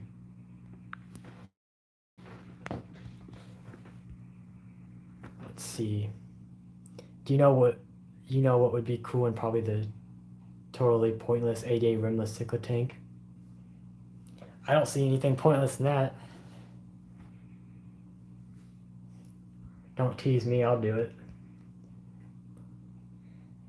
What makes you want to get a superjet for your 90p? I have a superjet and I second guess my purchase every time I do maintenance on it. It's so heavy.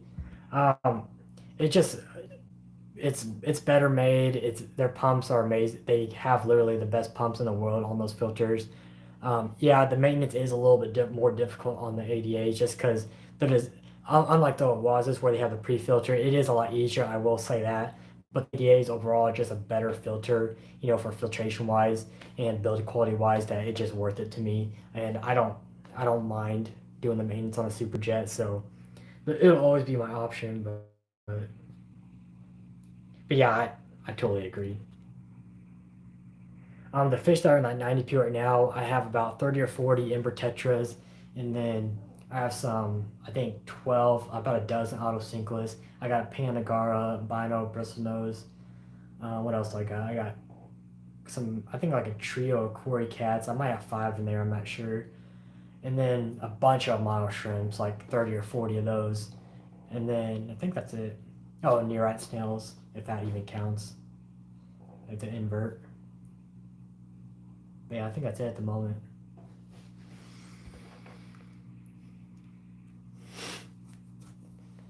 Let's see. I have a bunch of her prints too. They're really nice. Yeah, I love her prints. I think yeah, that one back there. That one's my favorite right there. That one.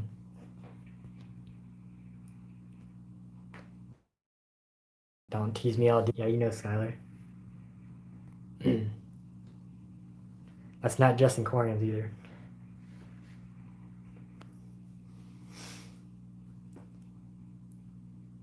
Yes, I leave a closed lid during the colder hours because the heater really chews up the power. Yeah, I feel that. Yeah, that's my all my plant tanks run about room temperature about 72, even though that's pretty hot for a room, but it's low enough to where the heater is barely on my tanks. Where is the store that you work at located in the States? Yeah, I'm in the Midwest. I live in Missouri and the store's in Kansas. Just got everything I need for a high-tech farm tank, 40 breeder, Fluval 407, Chiros, RGB2, and Frozone Pro Series regulator, bubble counters for 2x40 breeders in the future. Heck yeah, sounds like a great setup. Can you show the corridors to us? Yeah, here in a second. I'll get all these questions answered real quick. I have 10 models for my 60p, but they seem to just hide all day in savage food that reaches the bottom. I think if I got more, they'd be less shy. Um, Honestly, yes and no. It just depends. They're all kind of different. Like mine, I have 30 or 40 in mine, and sometimes you only see about 5 or 6 of them out at a time. So it's just what shrimp do. If you don't have an open tank for shrimp, they're just more likely gonna hide. It's just how they are. Um, what fish do I keep? Mostly just community fish, tetras, smaller schoolers, smaller bottom dwellers. A lot of inverts, more of that type. A lot of nature style. Okay, let's get to my. I'll plug this light.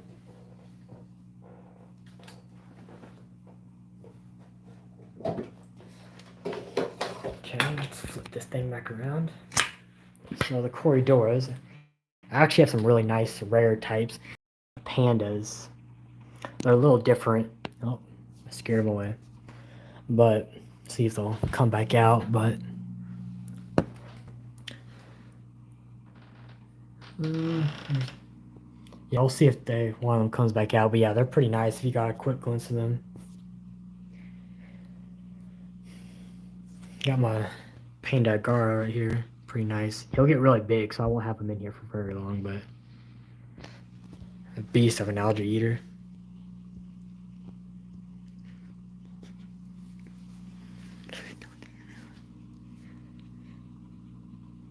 But yeah, so the plan is for this tank is after the ADA contest. This will be my ADA tank for this year for the competition, and then basically my plan is after the competition, I plan to tear this tank back down and redo it, and that could be. I don't think I'll do it right away. I'll probably still keep it up for like maybe a little bit for like a month or two, but definitely during the summer sometime, I definitely want to redo this tank for sure. I'm thinking about just doing a classic Iagumi this time. Um, it'll be more of a nicer scape, but then I'm more like we'll just do like a carpet only and no stems at all. There might be a few mid grounds, but that's about it. How does the algae inhibitor work? I've seen mixed reviews as to if it even inhibits algae. So yeah, it works for me. It's always worked amazing. Um, Long term, once your tank gets balanced out, it's probably not honestly useful. Um, but for the beginning of a setup, oh, it's like a must-have for me. It just helps for less algae as possible in the beginning of your setup. So basically, what it does is it creates micro bubbles that actually get into algae pores, and somehow scientifically that kills the algae. I don't know how all that works, but it does work for me. Let's see. Do pandas clean slow growing leaves like AR Mini? Um, yeah, they will. I wouldn't say as efficient. I wouldn't say as efficiently as like a model shrimp or like a nearite snail, but they definitely will.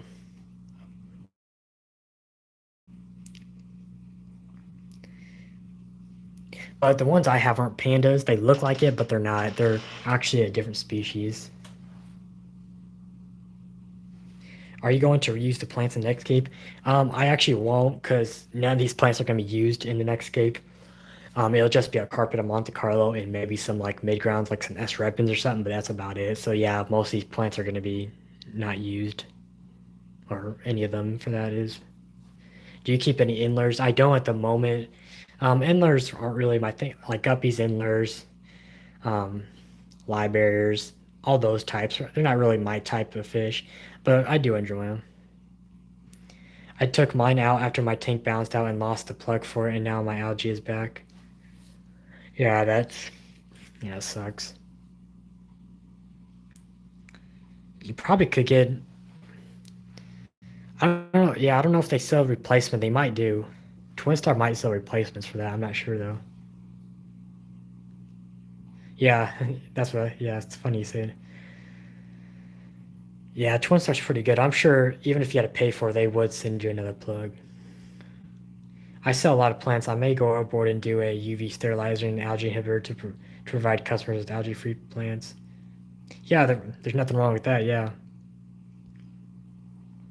What are you doing with the rest of plants when you redo? I love breaded plants. Honestly, they're more likely going to be all trash, which sucks because if I had somebody that could take them off my hands, I would. But there's just so much here that they'll just have to be, probably just tossed, honestly. But I wish I could do something with them. or at least somebody could take them.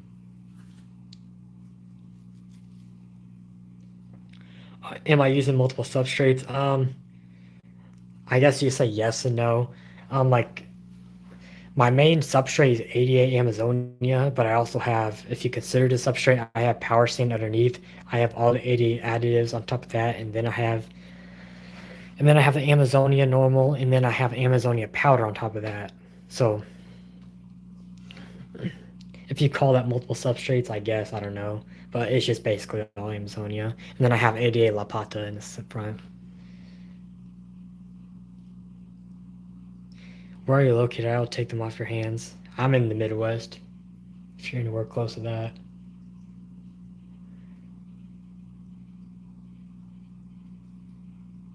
It just depends. If I feel like enough people would take them, I mean, I could potentially ship a lot of these out.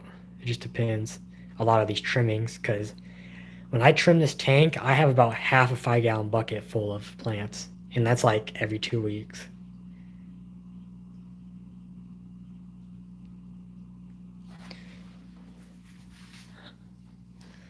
Let's see here.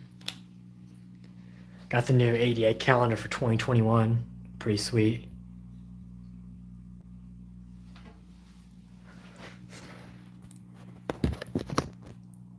I have to pay shipping for some. Yeah, I might. I mean, when I get closer to redoing this tank, closer to summertime, I mean, yeah, I might actually. I'd definitely do that for sure.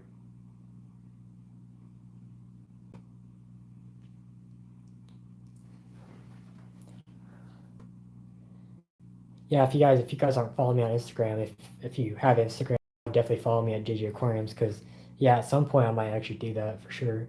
Or if you guys just watch me on YouTube, I'll make sure I do a live stream too and announce if I ever did that. They did 2 months per pick though. Yeah, it did. That is kind of sucks. But for me, I'm not using it as like a calendar. It's more just for looks, so I really didn't care. But it's still nice. I actually have the calendar from last year too.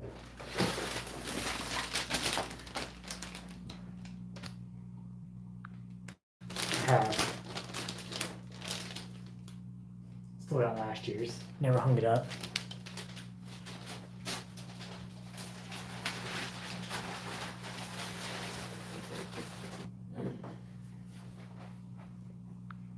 Let's see.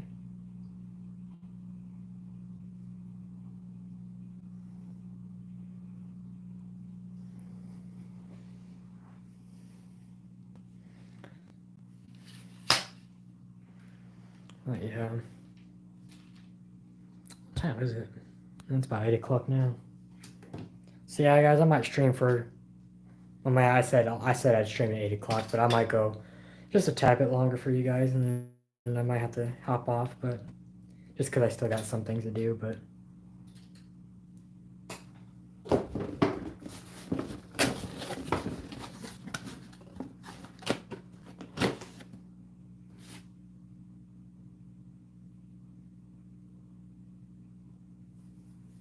actually, I mean, yeah, like it really. I mean, if you guys are that interested, I will be when I do trim it. Like I trim this tank regularly, like every 2 weeks. So I mean, we don't have to wait until I redo it. I mean, if some of you guys want trimmings now, I could definitely work that out. Um, I'll be gone for work for another 2 weeks, so I won't be able to do anything anytime soon.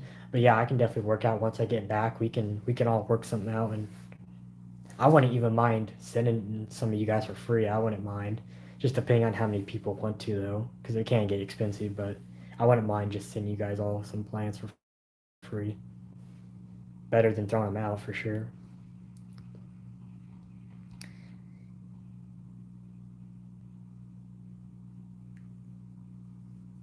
Yeah, especially these red plants, they would definitely dole out really fast without CO2. They would not be red without CO2. They'd be pretty green.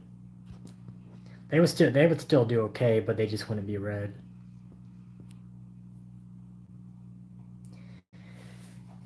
Oh, you want to see my bookshelf collection, hey?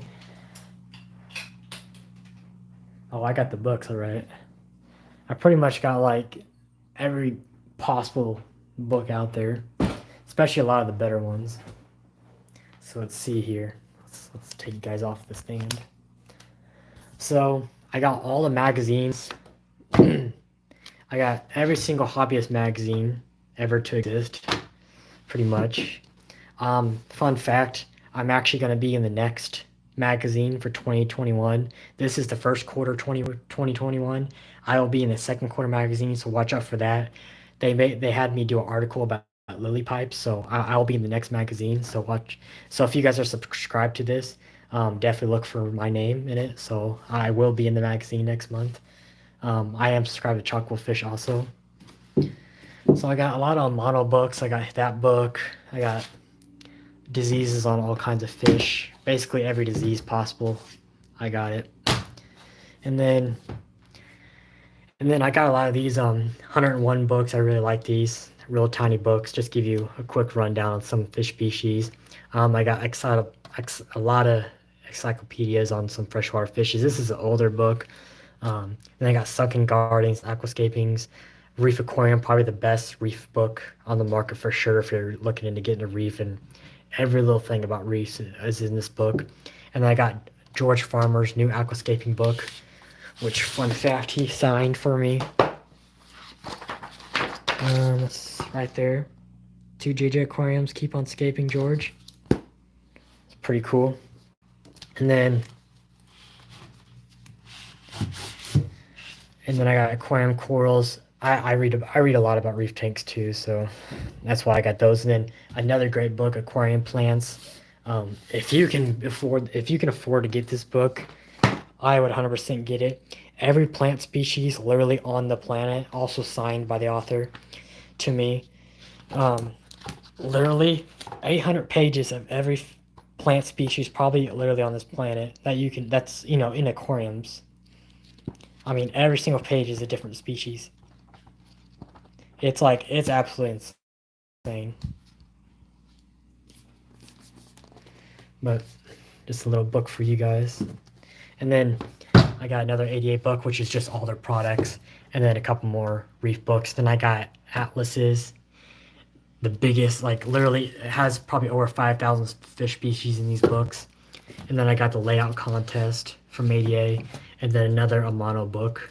And then I got another atlas on just cichlids alone, because there's so many cichlid species out there. But yeah, you see my lights turned off now. But do you like George Farmer's work? Just ordered his book. Yeah, I like his work. He doesn't do like a lot of huge aquascapes but yeah, he's one of the more knowledgeable guys out there. Probably one of the smartest people I know.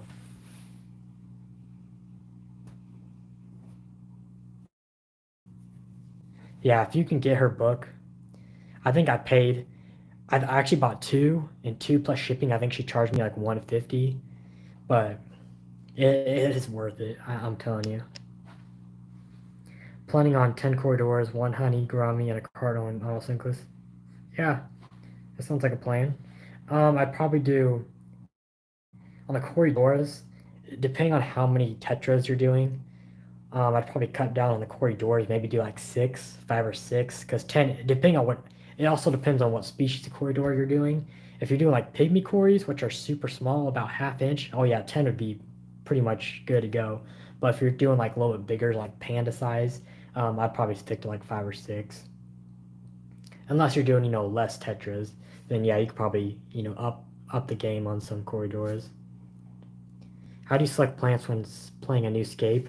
Um, over time, you just kind of know species and what's best and what will look the best. But really, it's just kind of, I would say for like a beginner, get inspiration from other people's scapes and like ask what plants they use. And if you see a scape that you really like, definitely look and ask and see what plants they're using. And if you see a plant that you like and it looks good and they're set up too, that's kind of how I picked plants over time. And then eventually I just kind of know what looks good and what doesn't. But that's kind of how I did it when I first started. I'd see an aquascape that I really liked, and then I'd keep track of the plants that I really liked, write them down, and then just kind of I'd get a big list of plants that I like, and when I go to do an aquascape, I kind of pick and choose and kind of cross out the ones I kind of do a what you call it.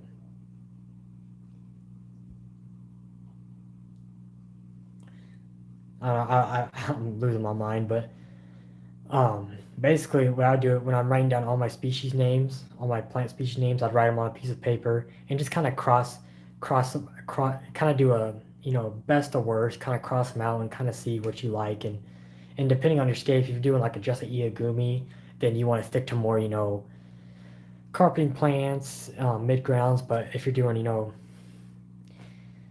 a lot taller scape, you're doing wood, you're doing rocks, you want to do some stems, and you look at different styles. A lot of these aquascaping books, they can definitely teach you about different styles, Brazilian styles, um, biotopes, iagumis, nature aquariums. There's so many styles, and you can kind of see what different species of plants they use.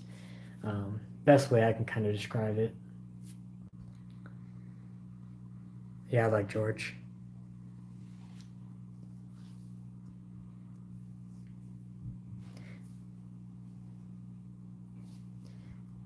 I miss George's rimless tanks, but I'm happy for his success in getting an Awaza ambassadorship. Yeah, yeah, I did notice that. Obviously, I knew he was sponsored by Awaza, but I once he started going ditching the rimless and doing a lot of the Awaza setups, but at the same time, he's done so many setups over the years that at this point, I mean, I think he only has like 3 or 4 personal setups at this point.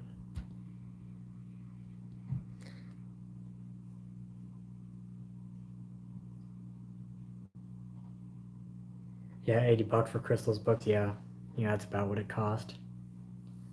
Yeah, I had 2 of them, and then I actually sold somebody the second copy. What's up, Twins Reef? I'm attempting to do my 2 high-tech plan tanks. First one, let me see. Let's try on this tank real quick, just so people can. First one was I failed. I used conditioned tap water as dry star method, and to fill the tank. A week later, I had hair algae and blue cyano.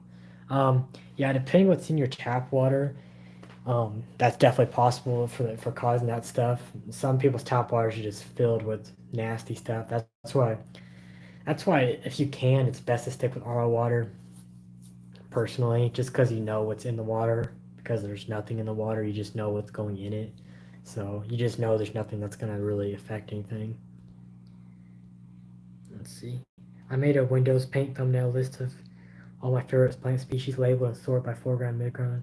Yeah, yeah, that's basically kind of what I was trying to say about having a brain fart. But yeah, that's basically kind of what I do. Just kind of separate them out in a list and really pick and choose what I like best. And obviously, you want to choose depending on what makes sense too. You don't want plants that grow too fast and plants that grow way too slow. You kind of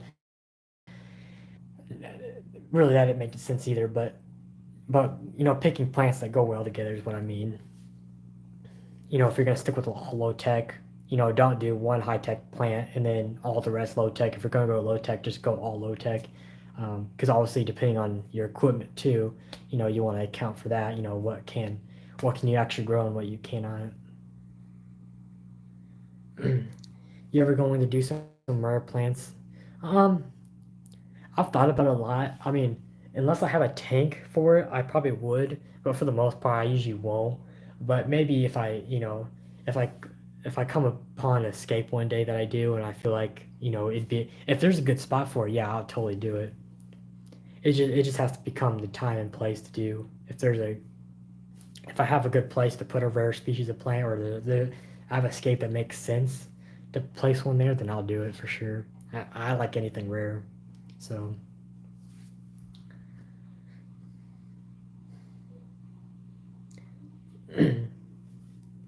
I went RO. So many problems with my tap. Yeah, like my tap wasn't horrible, but it was on the harder side. But yeah, I don't regret ever switching to RO. It changes your tank so much for the better.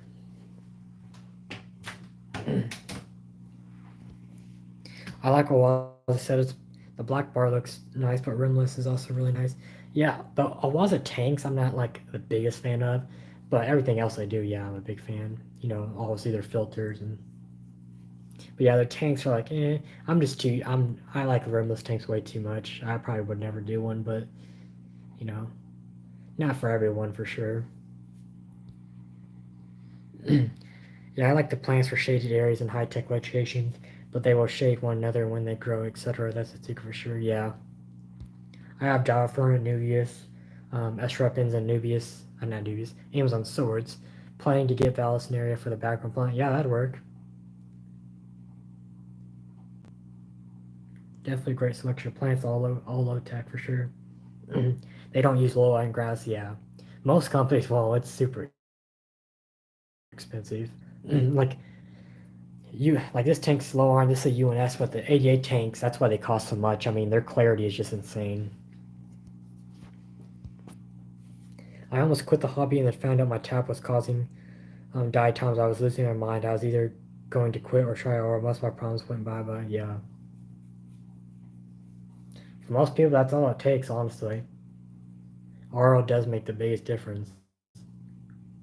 You can just control your water quality so much better. You know it's because a lot of the problems are stuff you don't see, which is people totally forget that their tap water themselves can cause problems, and people forget that all the time. It and when you're trying so hard to figure out what's wrong with your tank, and the whole time it's literally just the water that's going in it, and it just creates so much frustration. But with RO water, literally nothing. At least you can eliminate that problem, because nothing's ever going to be wrong with the water, because you know what's going in it.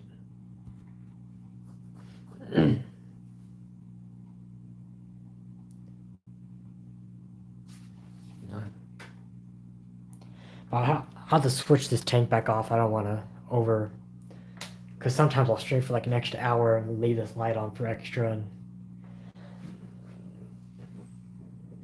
turn this thing back off for the night. It's had its 8 hours. I'll probably just stream. I'll probably finish out the stream over here. Yeah, guys, like I was saying, I'll probably, let's see what time it is here. Yeah, I'll probably get going here in 5 minutes, guys. I'll definitely stream again. Maybe I'll stream one last time this weekend. I'm not sure. If I have time to, I probably will.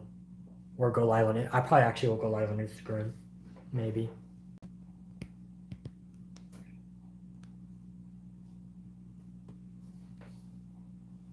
Mm-hmm.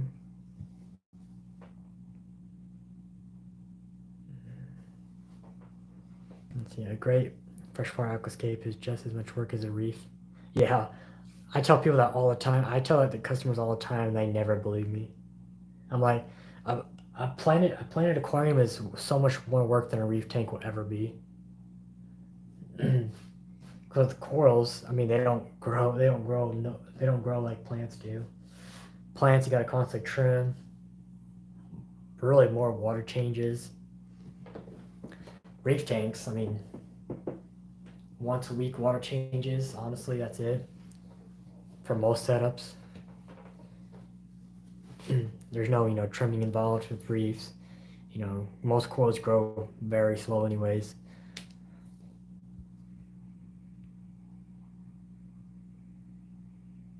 Yeah, I mean, reefs can be the thing with reefs. I mean, reefs can be challenging too, but I mean, reef tanks can be as challenging as you want it to be. It can be super easy or it can be super hard. Plant tanks, there's kind of no in between. I mean, plants are gonna be plants, so I mean, plants demand a lot. So it is definitely a harder side of fish keeping for sure. But once you learn, it's just it's just the struggles of learning, a learning curve at first. Once you get good at it, it's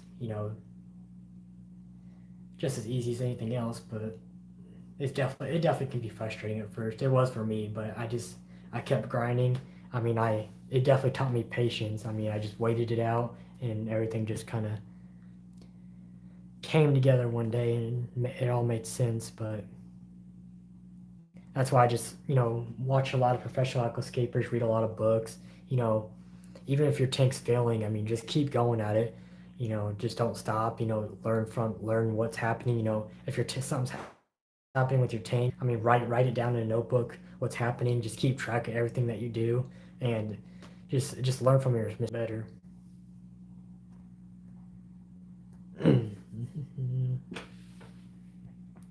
When are you going to announce when you want to give away the plants?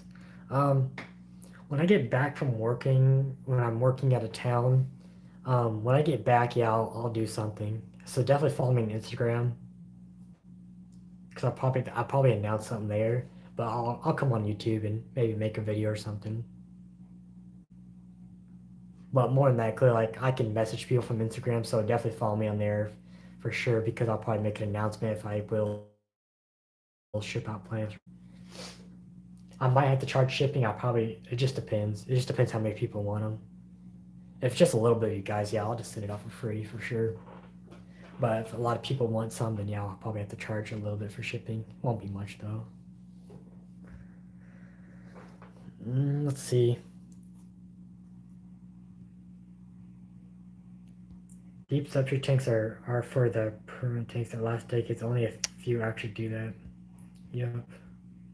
I can't keep a house plant. What makes me think I can keep a plant in water? I mean, I believe in you, Twins Reef. Yeah, I didn't think I'd get this far. To be honest, I was probably the dumbest person ever when I started this, honestly. And I'm still dumb too. I mean, I'm not the greatest, but it's just all learning. The more you do something, the better you're gonna get at it. Not everybody was born to grow plants. None of us were, in fact. We all learned it from over time. Let's see.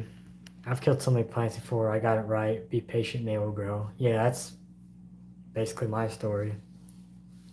Necessarily, I mean, most of my plants would like melt away, but then with patience, I waited it out, and yeah, it just eventually came back, and everything was fine. Let's see.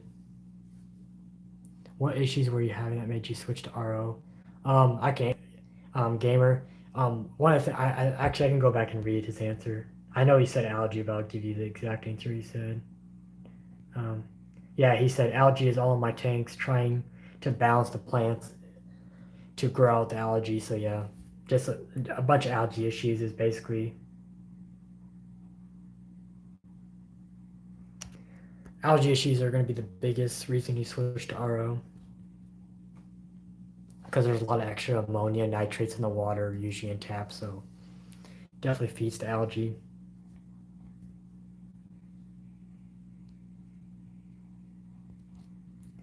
Let's see. Yeah, same reason. Like, I mean, tap water. I mean, I had no allergy with tap water either, but the main reason I switched to RO was obviously a little bit of algae helped a little bit.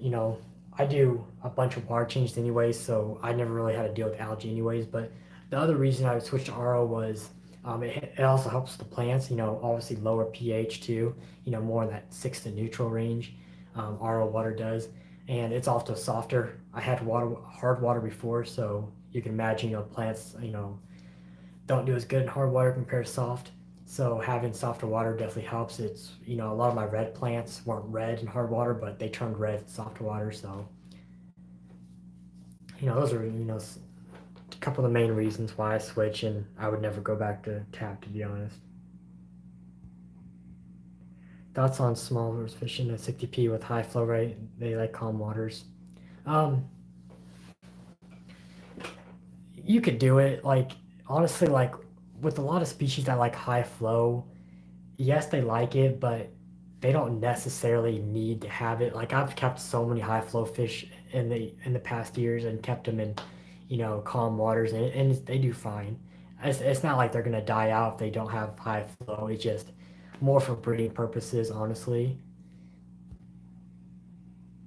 Some fish, in their natural habitat, they like say like a hill streamlet, for example, in their natural environment, they like high, really high flow, and that's usually what spawns their breeding behavior. But you really don't have to have them in high flow.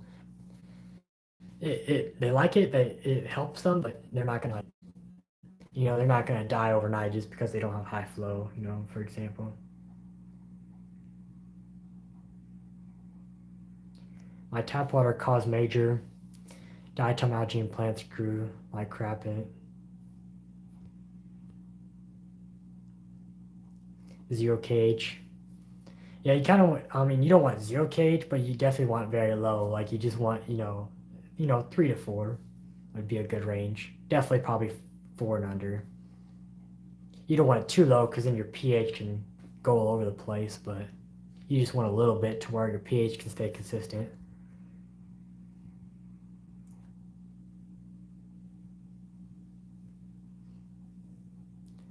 But I feel like bad flow is bad for the plants. Yes, I mean some plants can handle it, but some plants kind of get annoyed by high flow. They'll start growing real weird.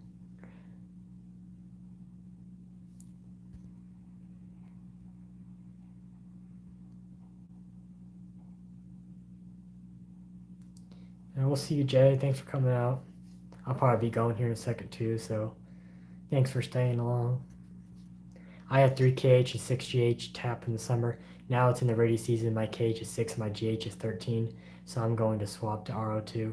Yeah, like high KH isn't really, you don't have to worry about high KH, but GH is definitely a problem because obviously that's a lot more TDS. That's, a GH 13, that's hard water. So, but yeah, GH is definitely more important than KH in my opinion. Well, if you're doing plant aquariums, that is. Because obviously KH is important in itself too. That's what keeps your pH consistent, but both have their purposes. Aquasol eats KH. Why add it in just to be absorbed? The whole pH crash thing is a myth. Um, I mean, everybody has different opinions on it. I mean, I've tested it a bunch, and at the end of the day, I mean, I kind of just stopped, even thinking about KH. I really don't even test for it no more. I don't even think about it. Um, so yeah, I don't even do anything with it anymore. But there's always people that still get confused about it.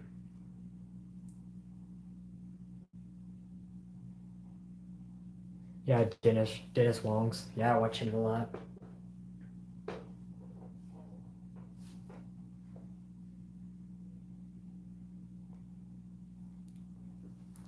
Yeah, yeah, like Aquasol, it will eat KH.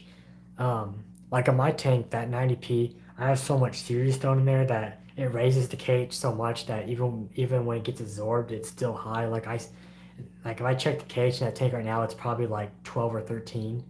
So KH is never low in that 90p anyway. But yeah, if you're not remineralizing, yeah, I mean you'll always have 0 KH just because the Aquasol will eat it all up. But But if you're doing weekly water changes and then you're remineralizing weekly too, I mean, your KH should stay pretty consistent. It shouldn't ever, get eat up too bad.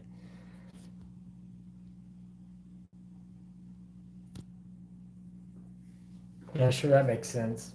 Yeah,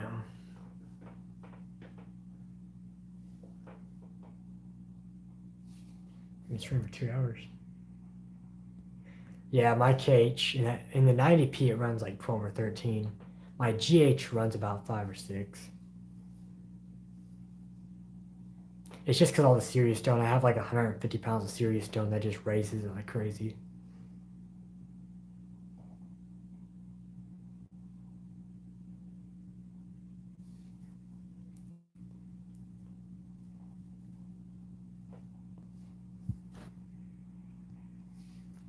Been trying to order 88 products in Norway, but it's impossible to find a tank and lighting pipes, etc. Any suggestions for alternate? In Norway, I'm in the United States, so I don't know what's available to like you or like what sites are available. But but like some 88 products, like alternatives to 88 products, um, if you can get them, let's see, like UNS makes a lot of similar like tanks, lighting, and all that. Um, let's see. You said lighting pipes, like lily pipes. Oh, you can get. I mean, there's other brands. Of course, we have different sites and websites in the United States, but there's many other brands of lily pipes that you can get. Cal Aqua. I don't know if that's in Norway, but Cal Aqua makes great lily pipes. Who else makes them? Um, Diamax makes good lily pipes. They're cheaper too. Um, those are probably the two that I know of. But again, I don't know if they're in where you're at. What else did you say? You said,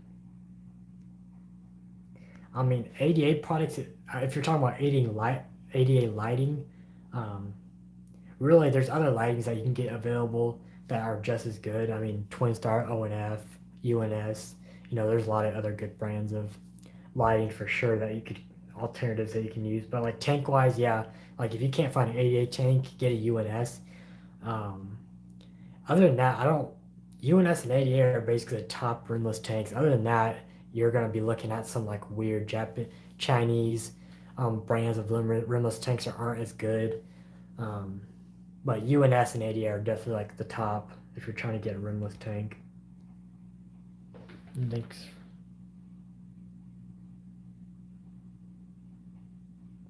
Well, thanks, Gamer Voice. I appreciate it.